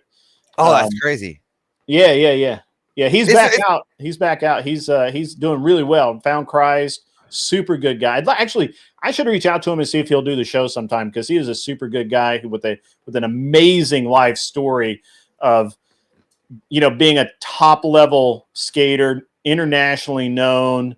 And then it's amazing how connected our generation can be. It's like the 3% rule is really in effect, just like through the connections of like our hobbies and how we know people, right? For sure. Like, for example, like we were like literally one off at TwitchCon. We were literally like almost we could have just passed each other. And I probably did multiple times. Yeah. If I had known you were there, dude, I'd have looked you up. Dude, what happens is you didn't have my annoying voice down yet, so you couldn't go. Oh, that sounds like Avarice. I would have found you. Silvar Ogre sent $5 American in. Thank you very much. We love American dollars here, but all money spends. You can send in your shekels. Been busy, can't take time off. Paint Nashville red for DebateCon. Absolutely, sir. We'll take care of that. Make sure to know all your fucking donos. Grid puts to good use. That's true. Everything. That's true. I didn't. Everybody, I'm not spent. All of the donos for the last probably 4 months. All of it went into this event. Like I've spent all of the money giving back to my crowd, to Andrew's crowd, to everybody. To the people that support these shows. That says a lot. That's a fantastic opportunity for everybody. It's super cool for you to do that. I know a lot of people are super excited about the Friday show. So it's going to be awesome. I will probably be getting in around like 3. Like that's like what I like. So it's like literally like landing in and then getting on there Friday, about 3. you get in at 3 on Friday or Thursday? Yeah. Well, I'll be at your event by 3. So is the goal. So there's just so much to do because I have to set up all my live stuff. I got the biggest Rust event in history. I'm not trying to sway it over is going on too. So it's kind of like I have like 30 plus 100 other things to do. So but I'm excited. I'm excited to meet you. I'm excited to meet Rob. Rob's a good friend of mine, so I'm really excited to hang out. His wife. I gotta beat down a socialist here. First of all, Kat, if you would like to come up, the links I've dropped the link a couple of times. And the mods have it. This is the dumbest thing a socialist can say. Take from the poor and give to the rich. No wonder your ego has to punch down on the poor. That's a dumb fucking thing. The poor do not pay taxes in this country. The rich do. Fuck you, you fucking fuck. You should know money better. Back. You should they know get better. Money back every year. Every year. Where's my check back? Yeah, I look now. Look, in full disclosure, we pay. The last year we paid about $240,000 in income tax, but the government withheld enough for the full year to refund us $98,000. Can you imagine? Someone just letting somebody hold 100G for you for a year? Hey man, don't worry about it. Just give me back at the end of the year. Like fuck no, man. I want that money in my bank account.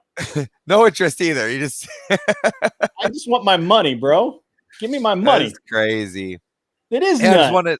I just wanted to come up. I saw that you put the link out there. I was about ready to get into my stream. I was literally like midstream, and everyone's like, "Grid's dropped the link." I was like, "All right, time to get out there." Well, look you got to get those donos. I mean, all you people out there, you guys don't realize there's 80 of you guys watching right now, and all of that money that you guys donate to this specific stream has actually been put to really good use for the event.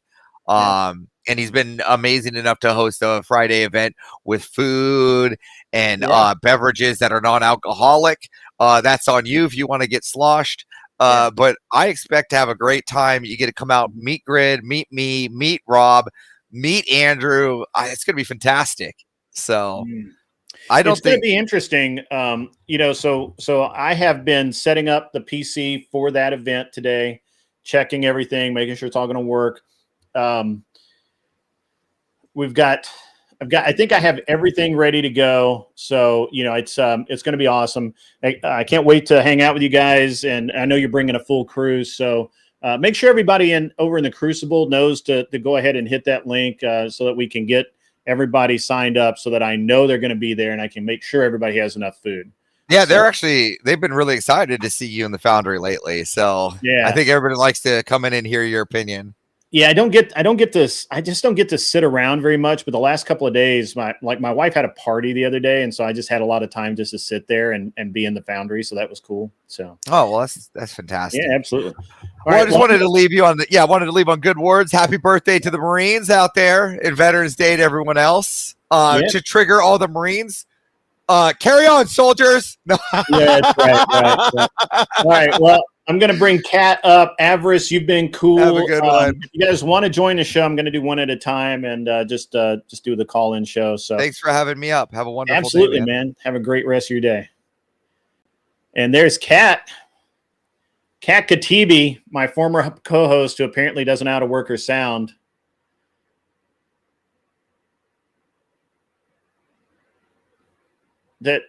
You're no sound.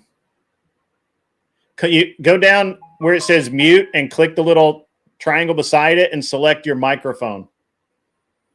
I bet you don't have the right microphone selected.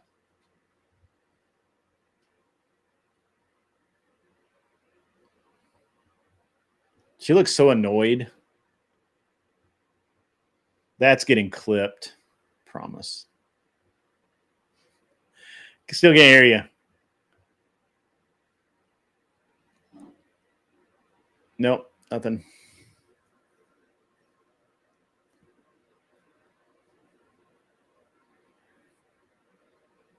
Your mic turned blue. I don't know what that means. It's over. It's going to be in that where right next to where it says mute click that little tab and select right mic.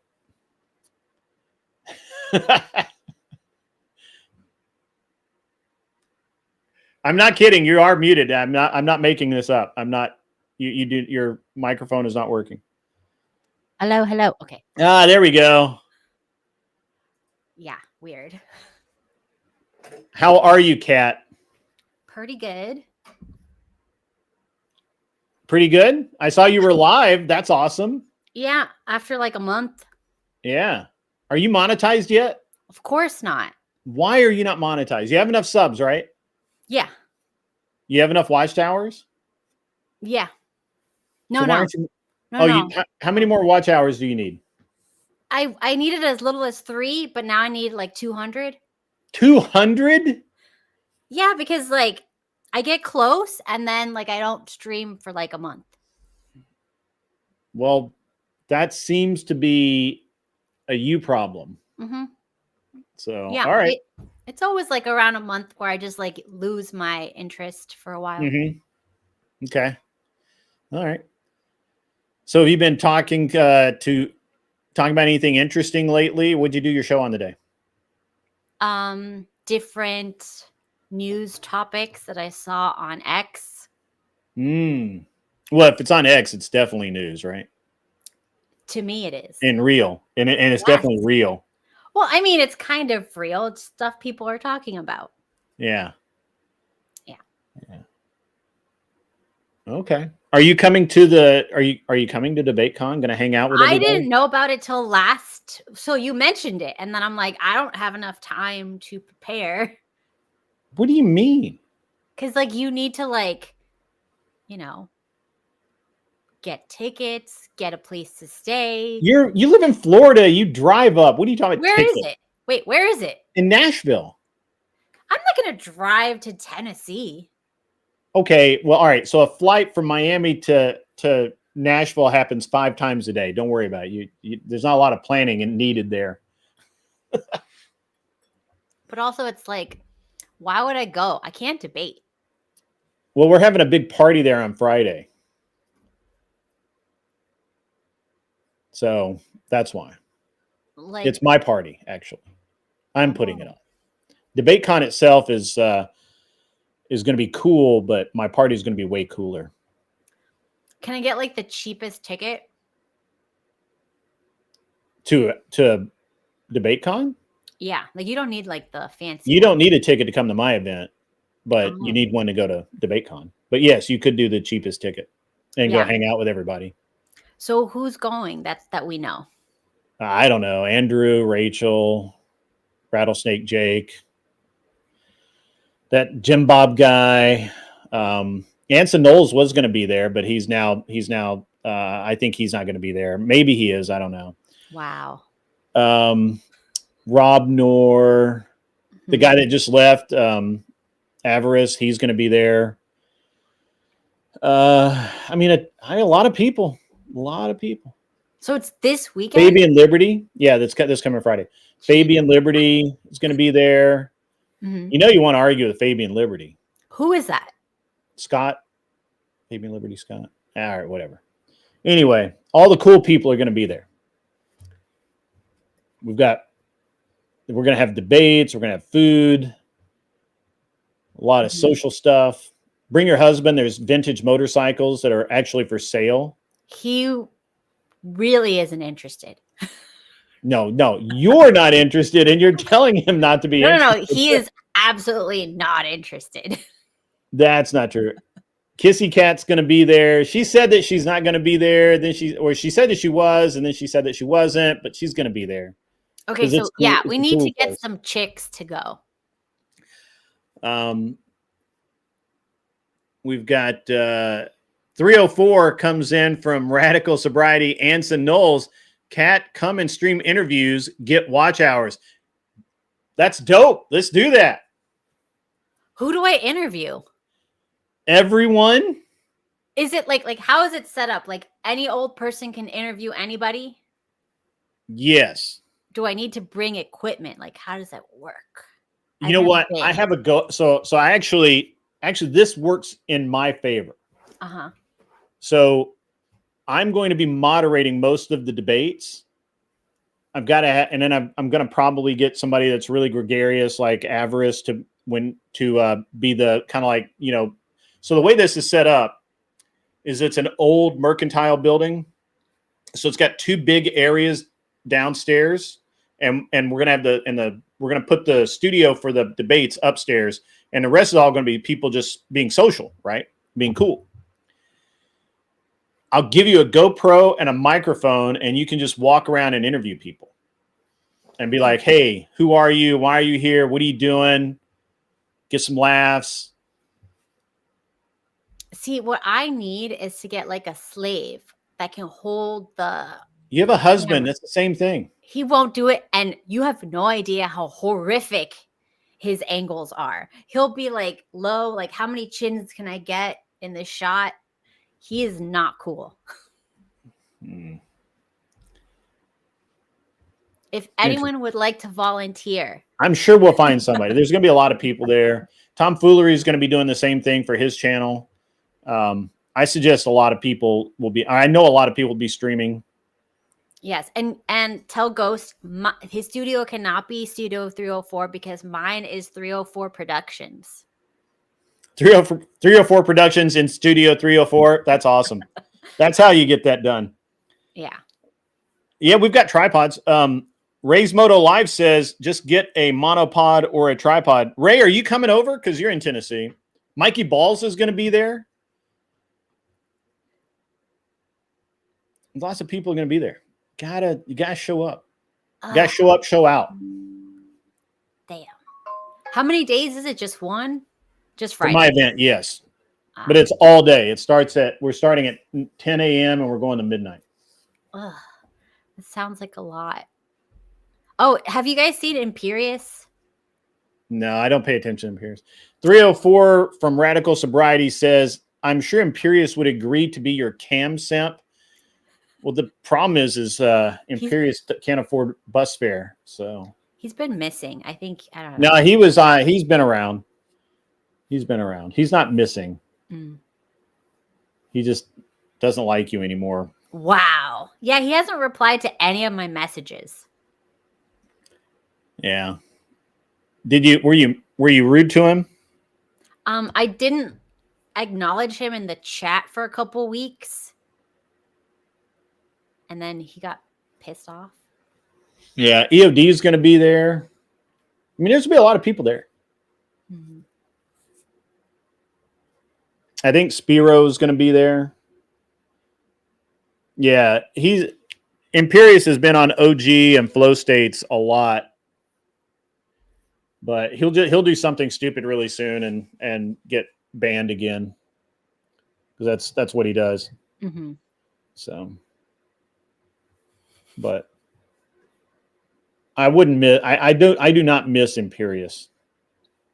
Aw, but Insanity is fun too. I can deal with Insanity, but just a delusional munchkin that runs around acting like he's a lawyer and acting like he's wealthy is just stupid. So. I no longer believe anything Imperious says, basically. Too much stuff just doesn't add up. Maybe. I don't know. Yeah, I know. But, yeah. Flo performed a marriage for Imp and 10th Man. That's legit. Should happen. So.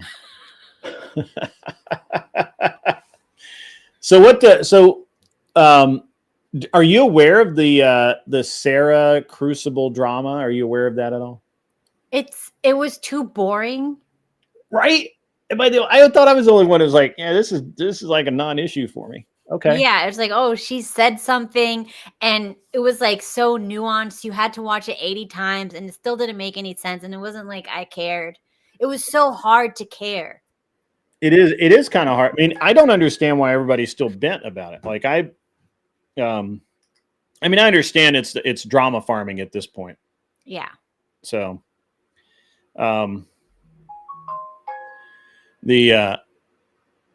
sorry, people messaging.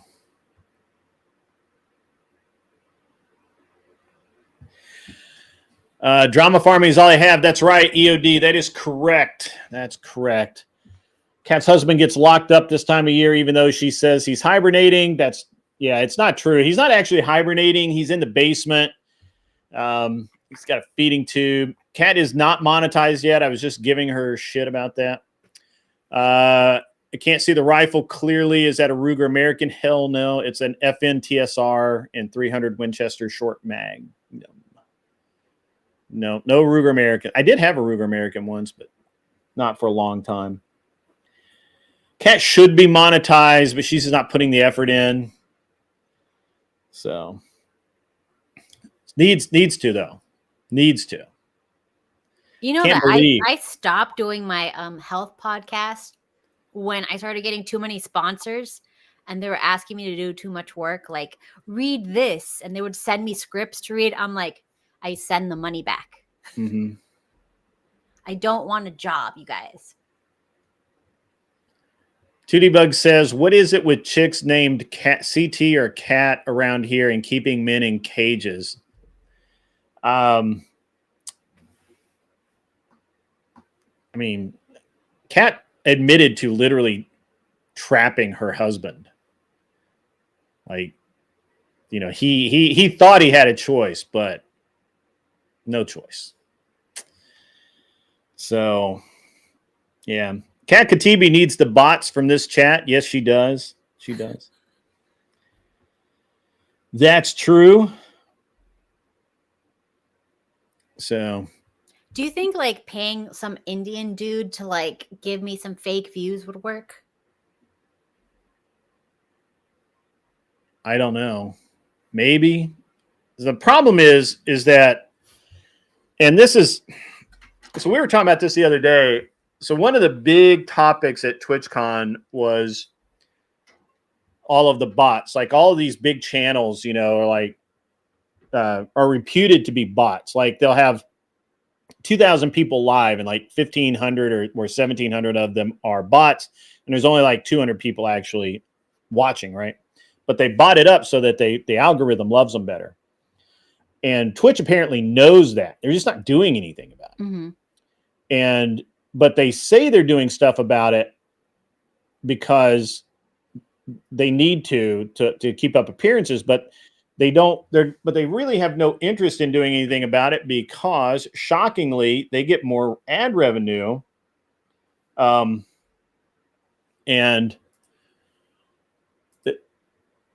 they make more money. So why would they? Why would they not? So there's a there. So but YouTube's far more strict. Like YouTube would probably have a real problem. So, you know, I don't know. I stay away from all of that kind of stuff because it's just wrong. We're joking about bots here because because there's this thing that goes on with these stupid ass people that can't for whatever reason can't understand that channels don't always perform the same, right? And even when so they're like, well, this guy all of a sudden had a ton of views and there's no reason for it, or in this 2-week period he gained 10,000 subs or whatever, and they ignore the fact that like in Rob's case, for example, he's on Andrew's show, he's part of Andrew's deal, he's more visible, or maybe there was a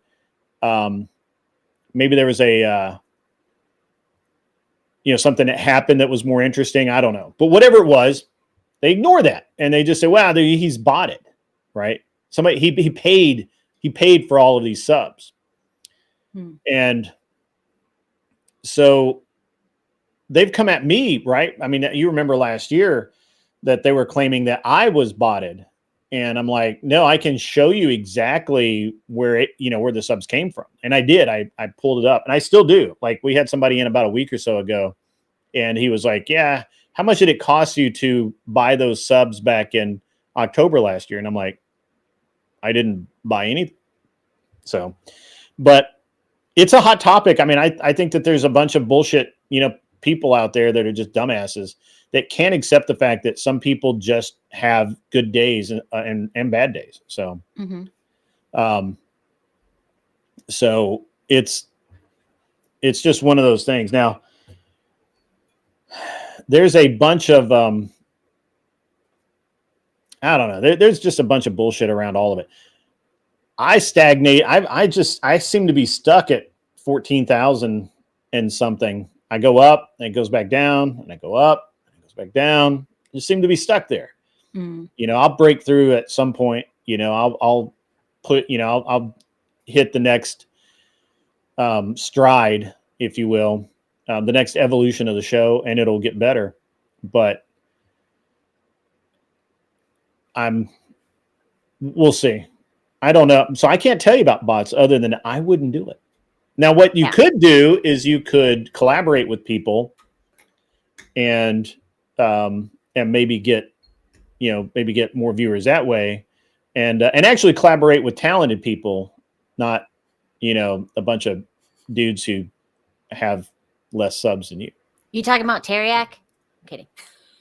Teriak and I had a little tete-a-tete this morning because I publicly said that I don't like him. I think he's not cool. He's not going to be cool. Nope. And, because of the whole Jess White thing. I don't know, but he was not cool before that. I don't know what happened, but I can already tell you he's not cool. Yeah, he's not cool. And then he's like, he was like all bent about it. And he came at me in my DMs, and I'm like, dude, you literally spent a week talking shit about me. Like, what the fuck? What do you expect? How do I respect somebody that literally spends an entire fucking week talking shit about me, never comes to me, never talks to me, just, like, fuck you, like, you're a bitch. And he's like, well, you could have come to me about it. And I'm like, why would I do that? Yeah. Yeah. He's ruining literally all the good, any and all goodwill he had.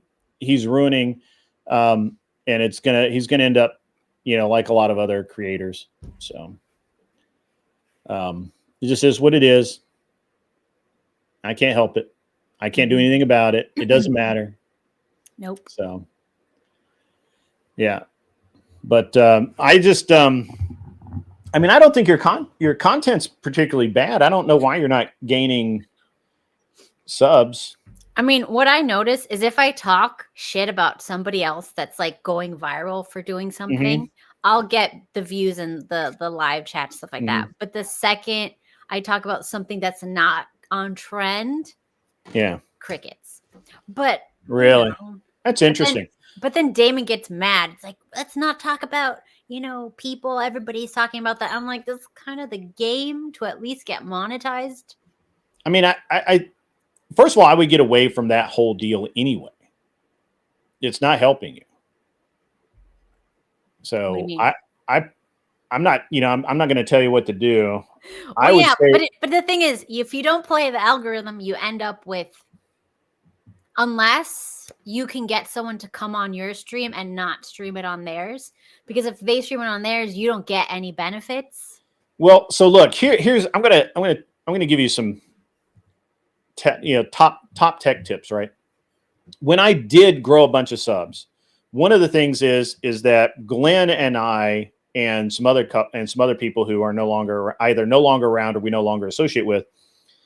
So Glenn would stream in a specific time slot, and then I would come on and I would stream in a specific time slot, and we would just raid each other and we had different content, but we would just raid into each other and grow things that way.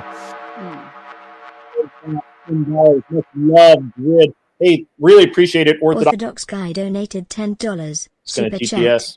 Much love, Grid. Absolutely. I really like Orthodox guy. And I absolutely have had no problem with him. Anson, I'll bring you up in a minute. Well, I don't know if he has his keys with him, but I'll bring you up in a minute, Anson. I see you back there. But that's one of the ways that that I grew and Glenn grew pretty quickly was because we were literally just raiding into each other, and we scheduled our shows so that we didn't overlap, because we were sharing some of the same viewers. But even if we weren't showing the same viewers, even if we weren't sharing viewers, it just made it easier to have each other on each other's shows. So if I was live, he would not be live, and vice versa. And so if I got on and I was just like, hey, I'm going to go live, and I looked and I saw Glenn or somebody else was live, then I wouldn't do it. Now that helped, right? Right out of the gate, because you're, instead of starting with 10 people, you're starting with 20 or 30 or whatever right out of the gate. And that keeps the energy up a lot. And that's a good thing. And there's also a lot of collaborations with other streamers, not like what you and Damon and whatnot are doing, but like I go on to Orthodox Guy's panel. I specifically go out and go on to other people's panels so that I can get exposed to their audiences, and then tell them about, and if they like me, they come back here, and they'll come back and they'll say, hey, I saw you over on so-and-so's channel. Ray's Moto Life is one. I was in a panel, I think it was actually on Glenn's show, and Ray's Moto Life was there. And I was like, hey, what's up, man? And he and I talked, and I'm like, man, come on my show sometime. I'd really like to have you on. And, so that helped out as well. So that would be my 2 cents to help you out. I can't do the same time every day.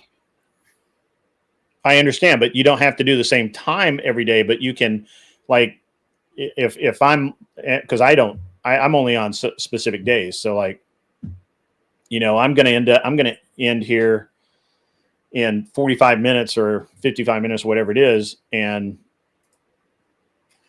if you were live, I would raid into you. And I get tired, and I like to raid into different people. So it's just something else, right? Like, yeah, absolutely. Section 230 says another method is to work with another content creator to do a 2-part stream or content release, half on your channel, half on theirs. Each creator gets the advertising, and you're both there, right? Like you guys do section 1. Hey, we're over here on Cat's channel. We're both streaming, and you don't stream to the other channel.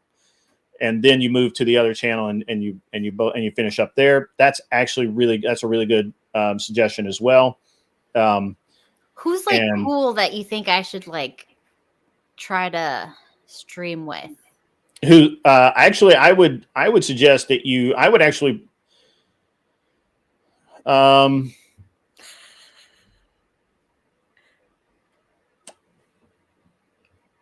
I would probably say I would go on OG's show and talk with him and some of the people that he talks to. He does a morning show, kind of like what you're doing a lot, or before you. And then I don't know who else. I'll have to think about that. I just randomly pop on people's shows though. I just see I literally get up and I see who's live, and I'll just go to their show. So, but I feel like people don't know me, so I can't just be like, hey. But so I go to, if OG's on, I'll pop on his show. If Emmett is on, I'll pop on his show. If Abe Dingus is on, I'll pop on his show. And I'll just go to these. Who? Dingus?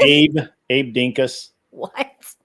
Yeah, he looks like Abe Lincoln. He's a cool dude. I like Abe a lot. So. Okay, if anyone wants to send me links for these people, I will check them all out. I've been on Lower Class's show a few times, but not a lot. Lower Classes. These Lower names Class are crazy. Lower Class, yeah. Wow. Okay, let's see. Emmett, I think you and Emmett, would get along well. Who? So, I can't find Lower Class.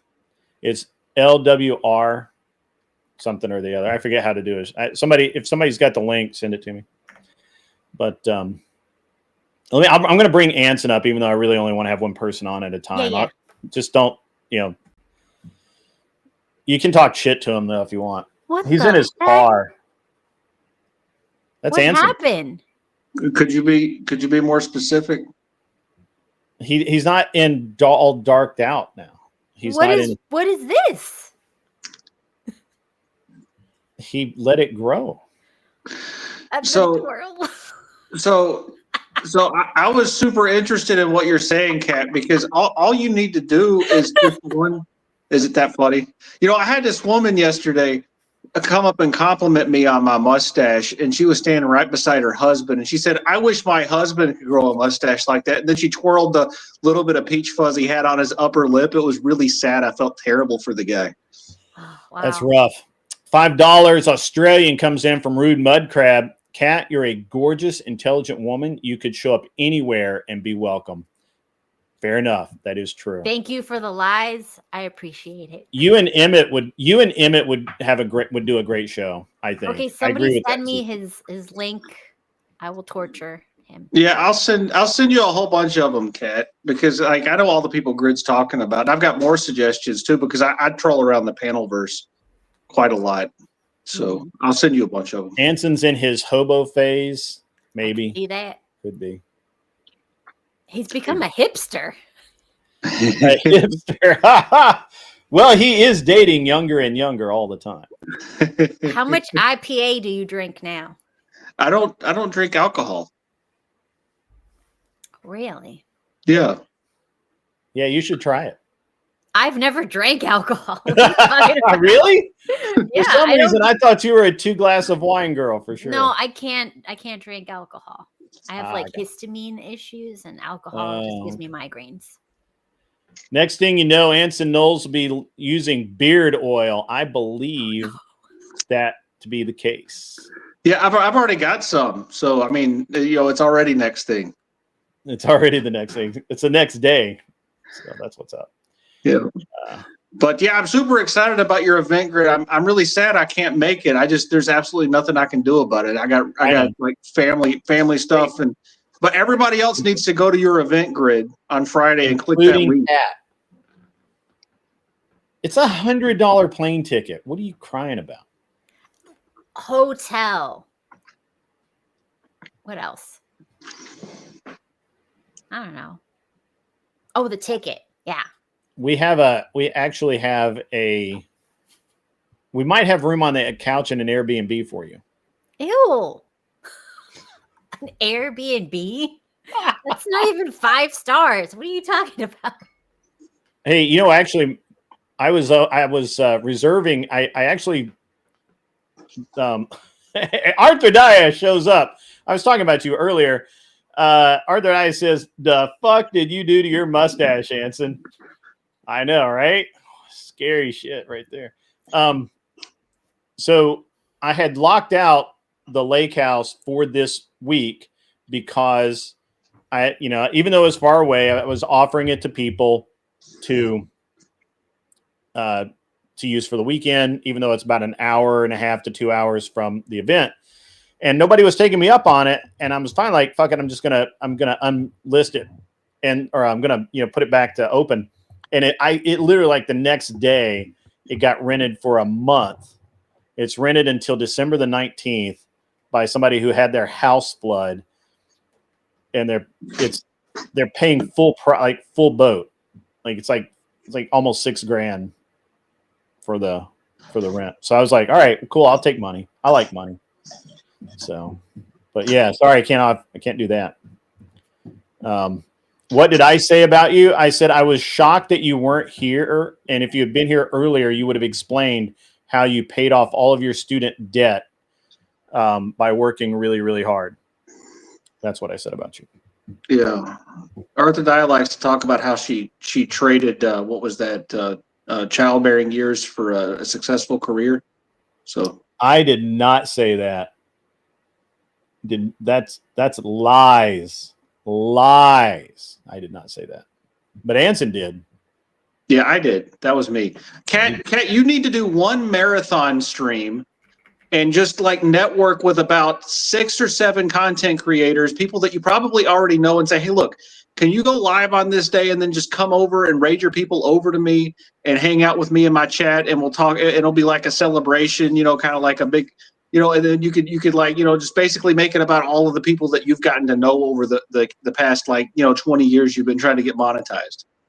20 years? Wow. Well, I did have a YouTube channel in 2011. Wow. What's up, Real Deal Phil? What's up? Ray's Moto Life is actually really cool. I hope he shows up. He lives relatively close. He lives in East Tennessee, I believe. It'd be cool. Yeah, you should have a subathon as well.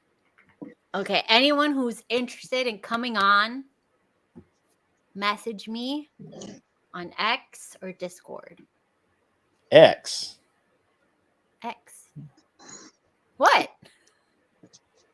What's wrong with X? I don't go to X very much. It's not quite the cesspool it used to be. But it's still bad. But only because all the lefties ran away to Blue Sky. Yeah, so it's much more like it's like a cleansed palette now. No. It's all trolling and just disgustingness. I love her it. and Beth? No. She's not gonna like Beth. Why? Why? Because Beth's very disagreeable. I'm disagreeable. No, you're not. What the hell?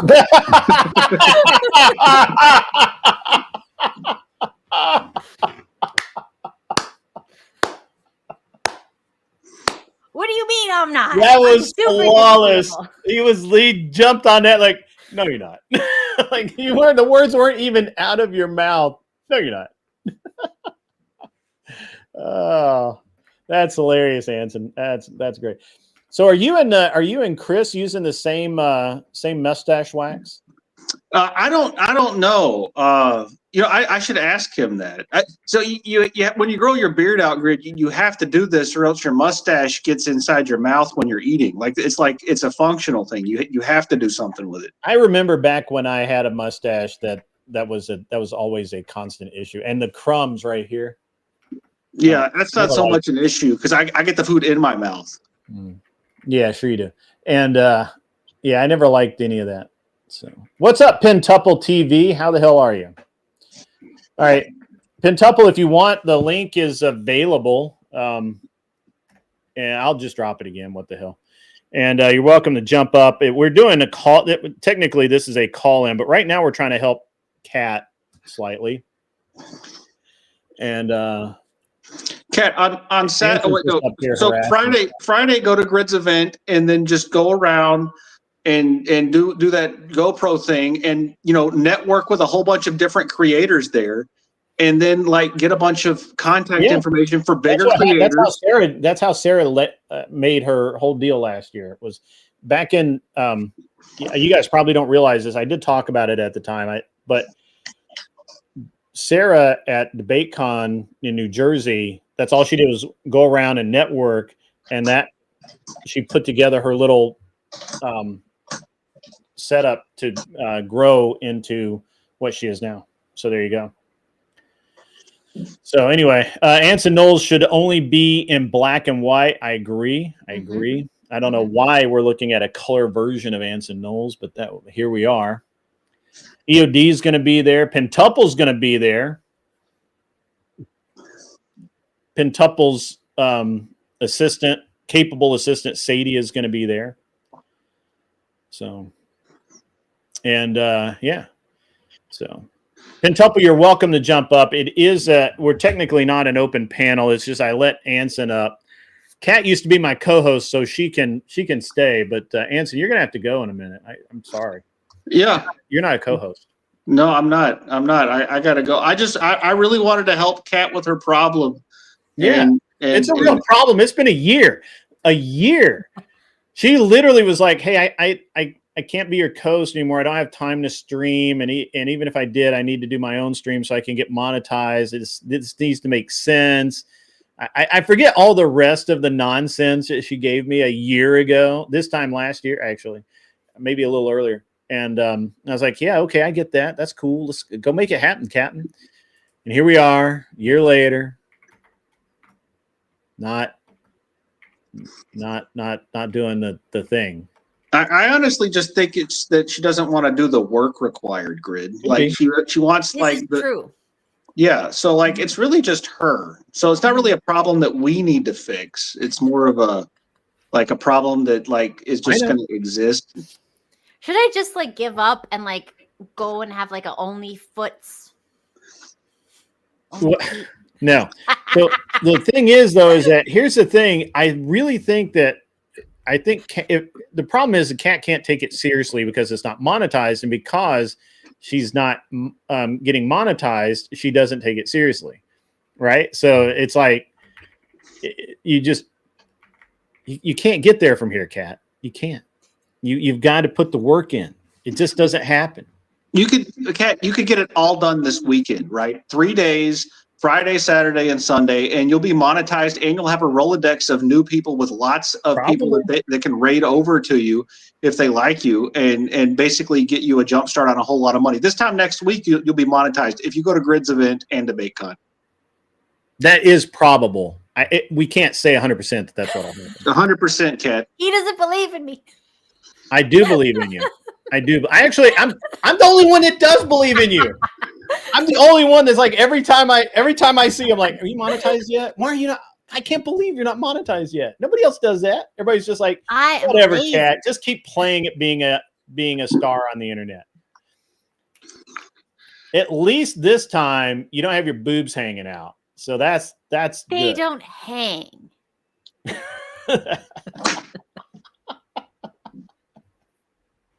Yeah. Kissy Cat will help you.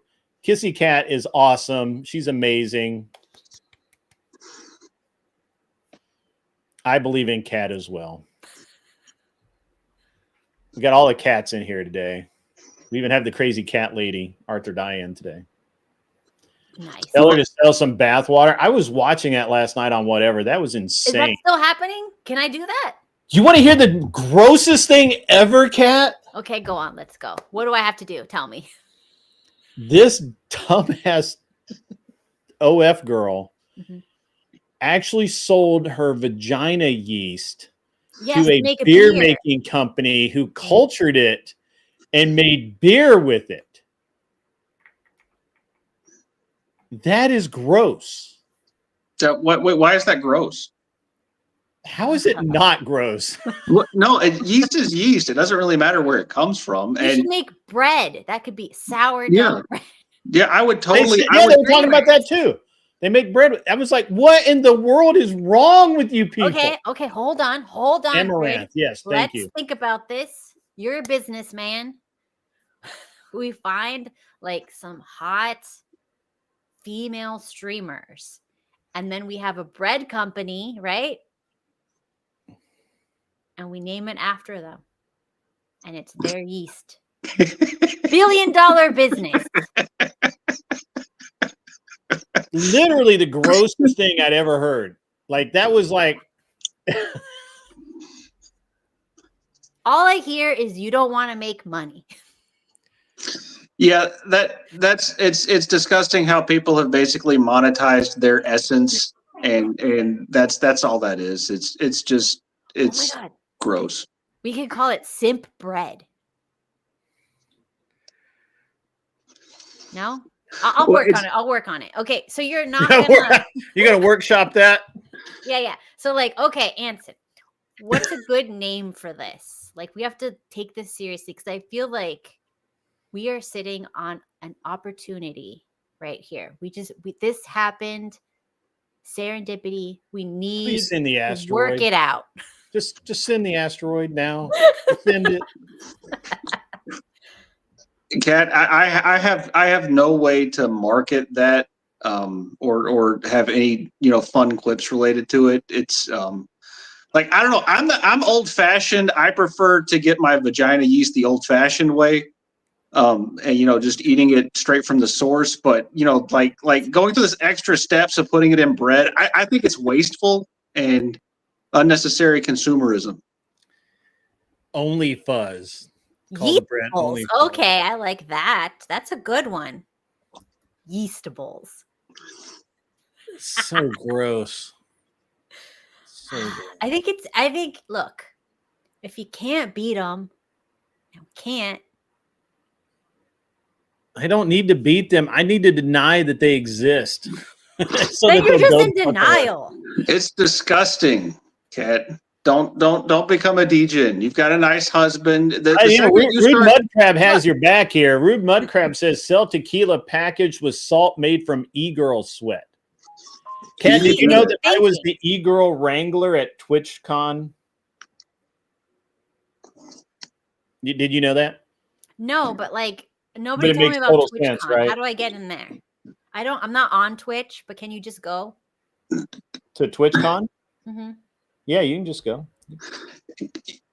Kat, you would do really good collaborating with Kel. No, you're a woman's issues. She would literally beat Kel's ass. You're a woman's issues stream, right? And she's a woman with lots of issues. Hold on. You understand that Kat has actually threatened to stab someone.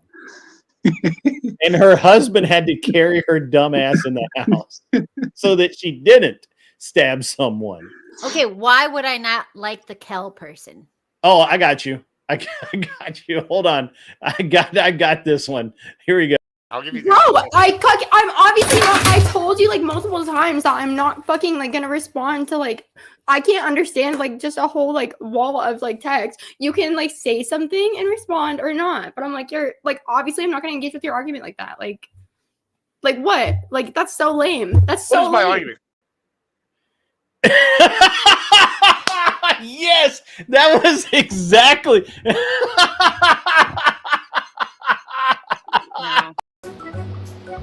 Everyone does it. Now you can do it too. Shut the fuck up. Shut your mouth. Shut up. Shut the hole in your face. Like that. You can do it. Shh. Shut up. And shut the fuck up. Yes. Okay, so not that one. But there's this hot chick that just debated Andrew. Who is she? Which one? Enemy Charlie? Yeah, she's hot. She's hot. I didn't realize she has boobs. Look, I have a clip of her too. We were debating, and it was terrible. But anyway, that was hilarious.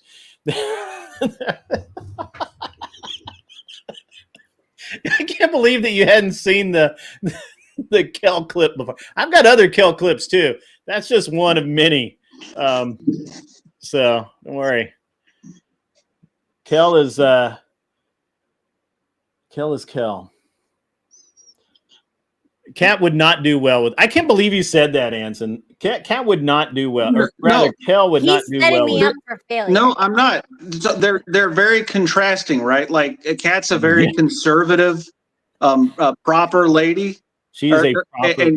And Kel is the exact opposite. She's like a degenerate 20-something from California who, thinks that three-way relationships are normal, right? So, they are like polar opposites, and Kat has a show dedicated to helping women with issues that they have, feminine problems, things like that. So we're gonna do this one more time just because I want the full screen effect. Hold on, I gotta. Why is this not stopping? Here we go. I gotta do this again because I haven't uploaded this one. This is a full one. Give me a second. Anyway, so no, they're contrasting, but that's a wrong kind of contrast. We don't want that kind of contrast. Nobody wants that. Nobody wants. It would be good for views. I mean, maybe, but it would also be good to like have your show taken down. No, I don't think it'll go to that. Do you think Rachel will come on? Nobody thinks the asteroid hits them until it hits them. Like that's I don't think we're on this. Yeah, I don't think you got that right. So here we go. This is the full clip, so you can get. See, watch my eyes, okay, Kel. I mean, not Kel. Kat. I'll give you. Bro, I'm obviously not. I told you like multiple times that I'm not fucking like gonna respond to like. I can't understand like just a whole like wall of like text. You can like say something and respond or not.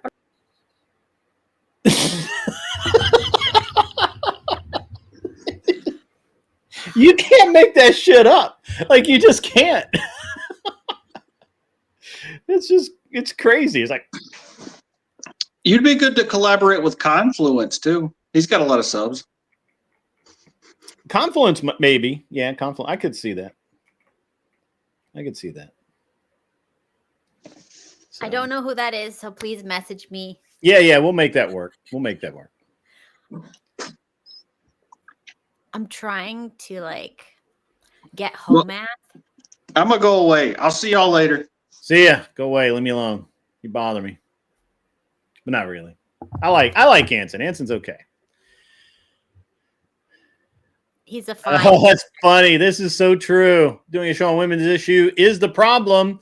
Women can't admit they have issues. That's true. If I did a show on like men You are always the slutty problem, queen. I would have been monetized in a week if I just had a hate man type of take on everything. Yeah. Okay. All right. Mm-hmm. Yeah. So, Smoking Spaceman's hooked it up. He sent you a bunch of channel links so you can network with these people. Tell him I sent you. Okay, just for reference, Smoking Spaceman. So you know, Rachel follows me on X, and Homath and I are friends. Okay. Go on. Awesome. What happened? So you better get your plane ticket. You better hurry up. Just tell your husband he's coming to Nashville. You can just drop him off at the bar. He would not come. He would make me go by myself, and then I get like depressed. So where the event is located is in Marathon Village, which is they've got all kinds of really cool like shops, and there's a Jack Daniel's store there. There's a distillery there. There's all kinds of food, all kinds of cool shit. The Nashville Tactical Lounge is there, where you can go and buy like cool knives and guns and suppressors and shit. So you can go do that. I mean, it's awesome. It's I'm talking about for your husband. You're not you. He would not come. He would just send me. He's like, go do whatever. Mm-hmm. Okay, fair enough. You should do it. Me on vacations without you me. Can, like, oh. You can come do that, and you come and hang out with us, do cool shit, get some subs, and go home. Easy. So easy a caveman can do it. But Steelman's not here, so we don't have a caveman at the moment. Darn. So, yeah. So, do you think I could get Rachel? Rachel will be there. No, to come on my podcast to be interviewed. Maybe. Yeah. Should I get Pearl to come on? Pearl? Yeah. Maybe. Would that be good? Or like a waste? I think so. I think so. Their time.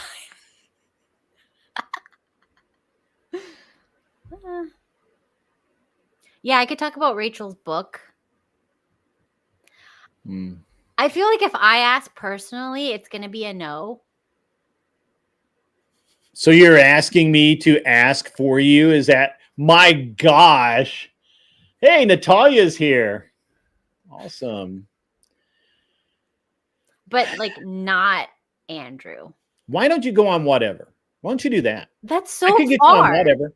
I could get you on whatever, no problem. So, of course, but it's so far. I can go on It's a plane ride. Right, it's a plane ride. What are you talking about? It's okay, far. Look. How about Fresh and Fit? It's right there. No, I mean if you literally want like real degeneracy, sure. Are they that bad? I mean, I feel like it's the same. I feel like it's just like one topic. It's not the same. How is it not? Like they both have hoes. Because they never have any based girls there, and Brian Allie went on whatever. I mean, Fresh and Fit. Who? Real Femme Sapien. She's I don't know who that is. Pretty based. I would seriously just stick to whatever. Whatever's like way better. You need to, yeah, and I can get you on whatever. That's no problem. Like I tell Brian right now, I got Kel on whatever. I've been on whatever. I know, but how did that go? How did I go? How did it go? How did Kel go? Like, did she cry? Oh, she did well. She did really well. Yeah. Yeah. Oh Yeah, Kel, Kat, you can tell Brian how you locked your man down. Yeah. How you trapped him into your relationship. But I feel like they won't appreciate me because they're like, oh, the man has to lead. And I'm like, the woman has to guide them so it looks like they're making the decisions. That's how the real world works. Cap. You're going to have to sit on the right side of the table. You're going to be in chair 1, baby. The rage quit chair. Okay. Yes. Do you think I should try Fresh and Fit as like a test run? Because it's right there. I could drive there. No. I'm so lazy, and California sounds. You've got disgusting. to be less lazy. California is a plane ride and an Uber. How hard is that? It's so simple. It's so easy. A caveman can do it. Ugh, I don't wanna. Yeah. I did promise myself I'd never go to California. Yeah, but you'll only be there for like 5 or 6 hours. I feel like he should move the show to Texas or someplace that's not so weird. But yeah, I would actually say the same thing. But after having been there, I can promise you there's nothing going to pry Brian out of California. Because he likes the hose? No. He likes California. He just likes where he's at. And he's very locked in, like OCD wise. Like he would have a very hard time convincing himself to move. Well, I'm also very OCD, so that's why I don't like to leave the house. Mm-hmm. Like, what if I can't get the right type of coffee? Take it with you in your carry-on for the one day that you'll be gone. You look. There are no excuses here that I can't kill. Those excuses will live a short life. The only excuse there's no reason that you shouldn't go on whatever. If you go on, you'll be the sanest person on the panel, which is I understand that you're crazy, but you're not as crazy as the rest of them. So you will be the sanest person there, except for Brian. Brian is not sane. Oh, Brian's pretty sane. No. He's OCD for sure, but he's sane. You can't be both. Yeah, you can. And I think you would do very well on whatever, and then your channel would literally blow up. Until they watch, yes. No, but I just got to get monetized. That's right. That's true. We'll do that. No, I think that you can. I mean, it just depends on what you want to do. Yeah, I mean, I'll think about it. It is a little bit late to do like Friday, but maybe I could do whatever. You can do Friday. You can literally right now, you're at a computer, you can type in, get your plane ticket. Okay, okay. Plane. Just go southwest.com. Ew, Southwest. Plane I love ticket. Southwest. MIA to what city is that? Nashville, BNA. Nashville, Tennessee. Okay. Ugh, Southwest did pop up. Let's see. Because they heard ya. Okay, all right. That's the not man, the myth, the legend, the pentuple, coming from the newest home of MAGA headquarters, United States, in Weaversville, Texas. How the hell are you, sir? You're going to have to set your mic so that where it says mute, the little diamond next to it, just click that and then select your proper mic. You thought it was just you, Kat. So this is like the system's problem. Because also I saw like 8 of my the name of my That's your computer. Speakers, that's not the software. Like 8 of them. Yeah. That's because your computer does something weird. Hell no, I'm not spending $400. This is a no-go. Come on. $400? Round trip? Yeah. With 5 days notice? That's a bargain. What are you talking about? Fly Spirit then. Ew. Right? Just pay the $400. Or get in the car and drive. You don't? Do you drive, Kat? I drive really aggressively. Yes. You drive aggressively? You mean you don't pay attention and people? No, I honk pay at you a lot. attention. No accidents. I'm super locked in. I swerve around. What do you drive, Kat? Like a poor person's car. Like a sedan or an SUV? Yes, Okay, like a sedan. I got you. Flight total 761. Hell no. Heck no. Cheap at twice the price. What? Are you there yet, Pentuple? Keep trying. Keep clicking around. It takes a few. Sometimes you have to select your mic and then deselect it and then select it again for it to kind of reboot. I don't know why.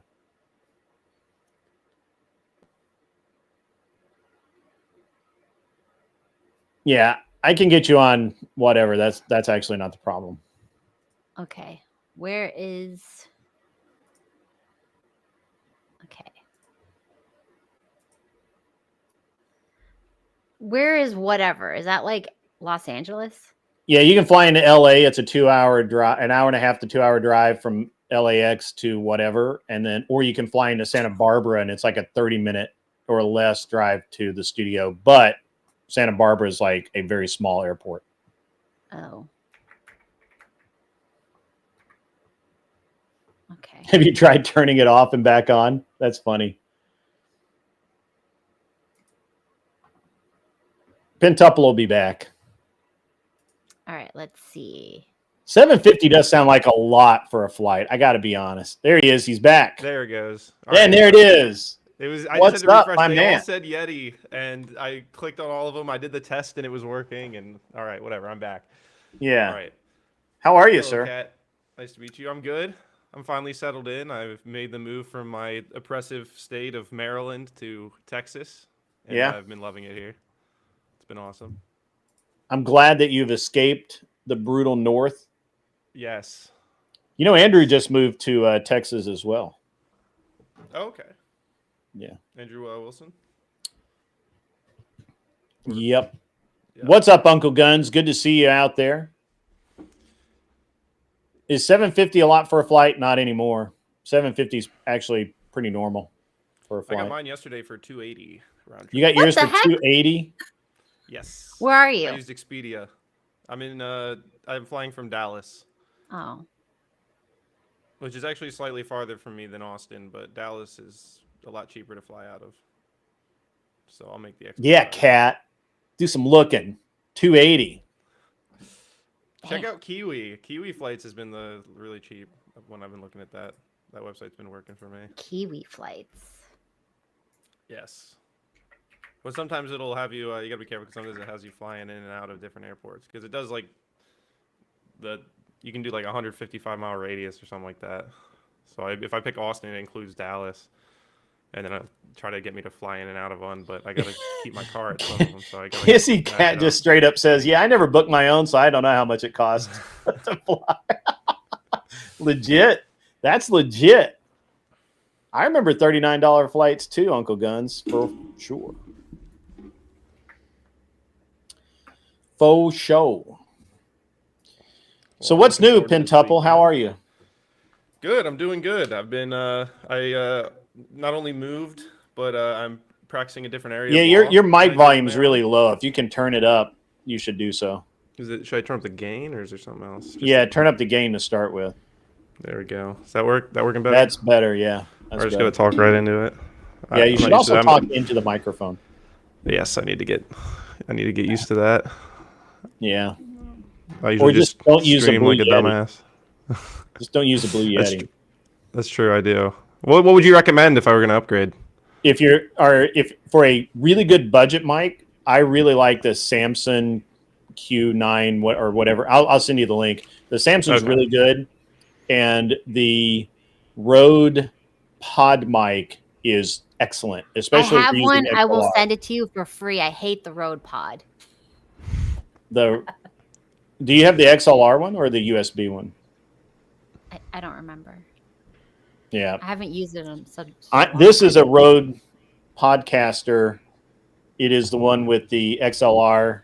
It does do USB too, I think, but I run it through an XLR and it's run through like a bunch of shit. It sounds great. I also have a Shure M7B, which everybody swears by and loves, but I just had a lot of problems. Get this one. It's cheap and it always works. Don't trust. I have like 50 like expensive mics over the years, and I just come back to, you know. I did try the plug and play. Manoa, or however you say it, Manoa, whatever. I did try one at TwitchCon, and it actually sounded good in headphones, but I think most mics sound really good in headphones. So nice.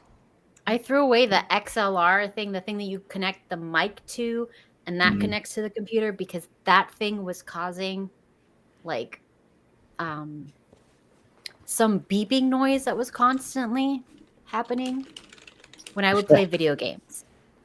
Yeah, I really like the Rode mic. All of the Rode mics that I've used have been great. The Samsung mic I use is awesome.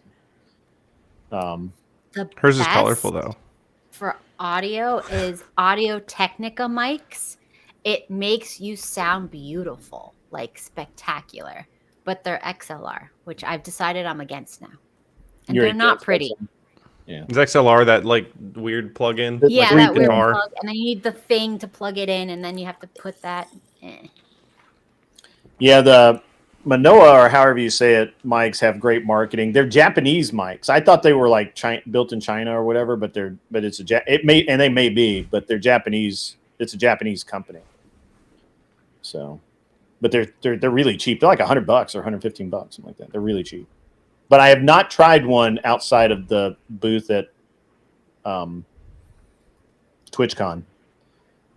So I don't know about that. I just know that the Samsung mic I have is legit. It works great. How dare you call this a closet? Quintuple and put him in a closet. How dare you?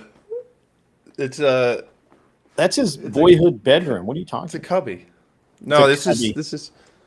I don't know. It's kind of cool. It's like the perfect spot for like a little streamer background. I got all my stuff behind me. I got this plant Sadie gave me. Yeah, Ray's Moto I Light actually need to water. A lot of the microphone depends on the system and how you're powering it, and if you're running it through a mixer, if you're running it through a board of some kind, or whatever. I've got like my system. This system's actually really simple, but setting it up is not simple. So. That's funny, Anson. That's funny. I remember that. That's from King of the Hill. Are you Chinese or Japanese? The ocean. The ocean. Which ocean? That's funny. I remember that. It's awesome. So, Kat, you've got a lot. You've gotten a lot of feedback today. A lot of input. Are you motivated? I think your biggest problem is you lack motivation. Yeah, that's true. This is very true. Yeah. Because you don't need. Here's the thing: you don't need money, and you don't really give a shit about anything else. Mm-hmm. So the only reason you're doing this is because you want to, and you just obviously don't quite want to enough. Exactly. And the only reason you care about monetization is because your husband has said you need to do. It needs to make money, or stop doing it. Mm-hmm, mm-hmm. Otherwise, you wouldn't even care about monetization. Exactly. Right. Okay. I just want to make sure that everybody understood where we stood here. Mm-hmm. So, are you just on YouTube, Kat? I'm on X and Rumble. Okay. Rumble's. I gave up on Twitch. Did you really? I'm on the verge of it. I don't. I've got a very small community, but I don't want to ask people to sub on Twitch when I get half and it costs $8 when I could do it on Kick and it costs them a quarter to support me. I just feel like that's a lot more reasonable. But I suspect Twitch is just like self-sabotaging. Amazon doesn't want it anymore. They just want it to die. I can't imagine why they would run Twitch the way they run it. I have no idea, man. I'm not even so. Normally, I dual stream to Twitch just because it's easy, and I've just decided to stop. I know Gibbs is all about Twitch, but it's true. The problem is I've never seen. So I do make a little bit of money from YouTube.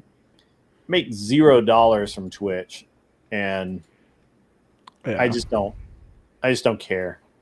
I don't care at all. Yeah, I'm gonna get my channel banned over there on purpose one day. I just keep it now because it's where I like built my initial community was over there. So that's where I've got like the most, I guess, followers. But I switched over to Kick. It's migrating from Twitch to YouTube anyway. Yeah, like nobody really wants to be on Twitch anymore. It's like all of the big Twitch streamers are trying really hard to migrate over to YouTube or Kick. And Kick, I just can't. I just don't care enough about Kick, and Rumble's too hard to constantly set up. Like it's annoying as fuck.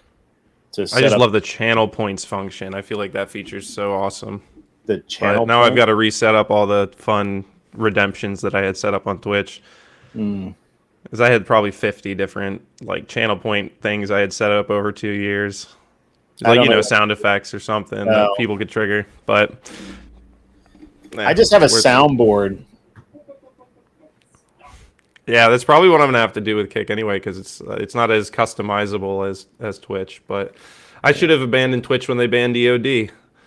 We tried to petition, and the petition didn't work. I made a whole song, and the ads do suck. EOD was in the chat earlier. Oh, there, EOD's there. Yeah, I love EOD. Right here. Yeah, free EOD. Twitch is just so, I don't know. It's so weird, and I was out there for TwitchCon, and it was a bunch of degenerate shit, and yeah, I just don't care about Twitch. I should, but I don't. So I've not done a collab with Pat Stedman. I don't know who that is, but I took a hiatus this summer. So if you know me, it's probably from. Yeah. I remember you went to Germany and you came back with your heart and soul crushed. I'm sorry I did. For bad memory, but no, it's all good. It's all good. That was rough. That's why I took the hiatus. Yeah, that was rough. Yeah. Yeah, but we all go through stuff. Yeah, absolutely. And you come back stronger than ever. And now you're in part Texas. of the.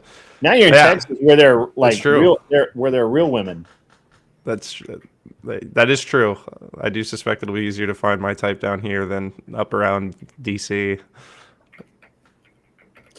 Yeah, that's true. Smoking Spaceman is correct. We've already kind of given one out, but we'll do an actual official shout out to all the veterans everywhere. I will not be streaming tomorrow. I don't stream on Tuesdays, so I won't see you. Shout out to all of the veterans because they're part of what makes the country great. Yes. Even we're giving shout out to veterans. I'll give a shout out to the lawyer that I came down here to work with. He's known as the Texas 2A attorney. Yeah. And he represented himself in a criminal trial last week. And he testified in that trial, questioning himself from the stand. And he won. So no guilty verdict. And it was hilarious to watch. I was there. My license is still transferring from Maryland to Texas. So I was there as a paralegal. But it was probably will remain one of the funniest trials I've ever witnessed. It was amazing. It sounds cool. Yeah, it was a lot of fun. It does sound cool. So it's but yeah, well, cool, man. We'll be seeing you more on YouTube, I guess, which will be great. Yep. And starting to take that more seriously. Now, how are you able to be streaming during the day? So, I don't have like a attorney.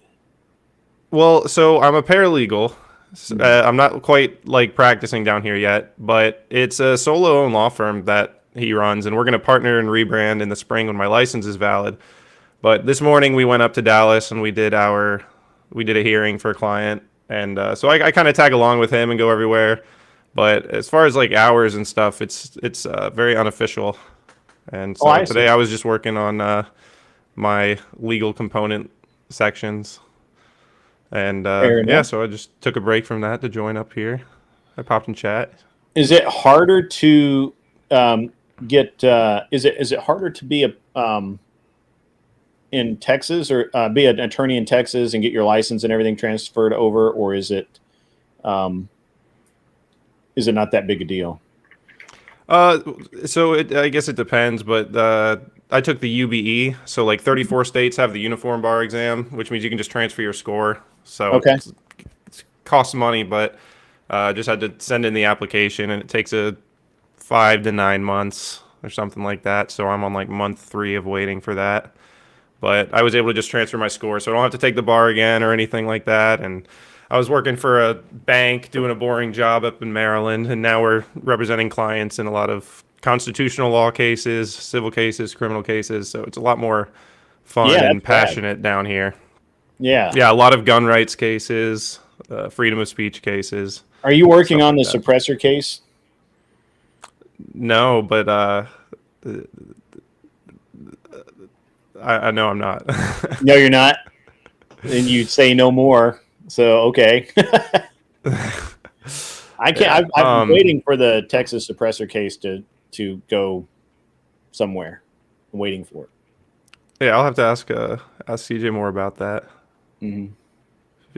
I don't know if he's got any involvement. Basically, Texas passed a law saying that if you manufactured it completely in Texas, then it didn't need to be federally registered. And interesting. This guy did that, and then now they're challenging the law. And there's a couple other, and then there's another case where a gun dealer who has a Type 3 license or whatever with an SOT was searched, and they found a solvent trap, which I'm assuming had been turned into a suppressor.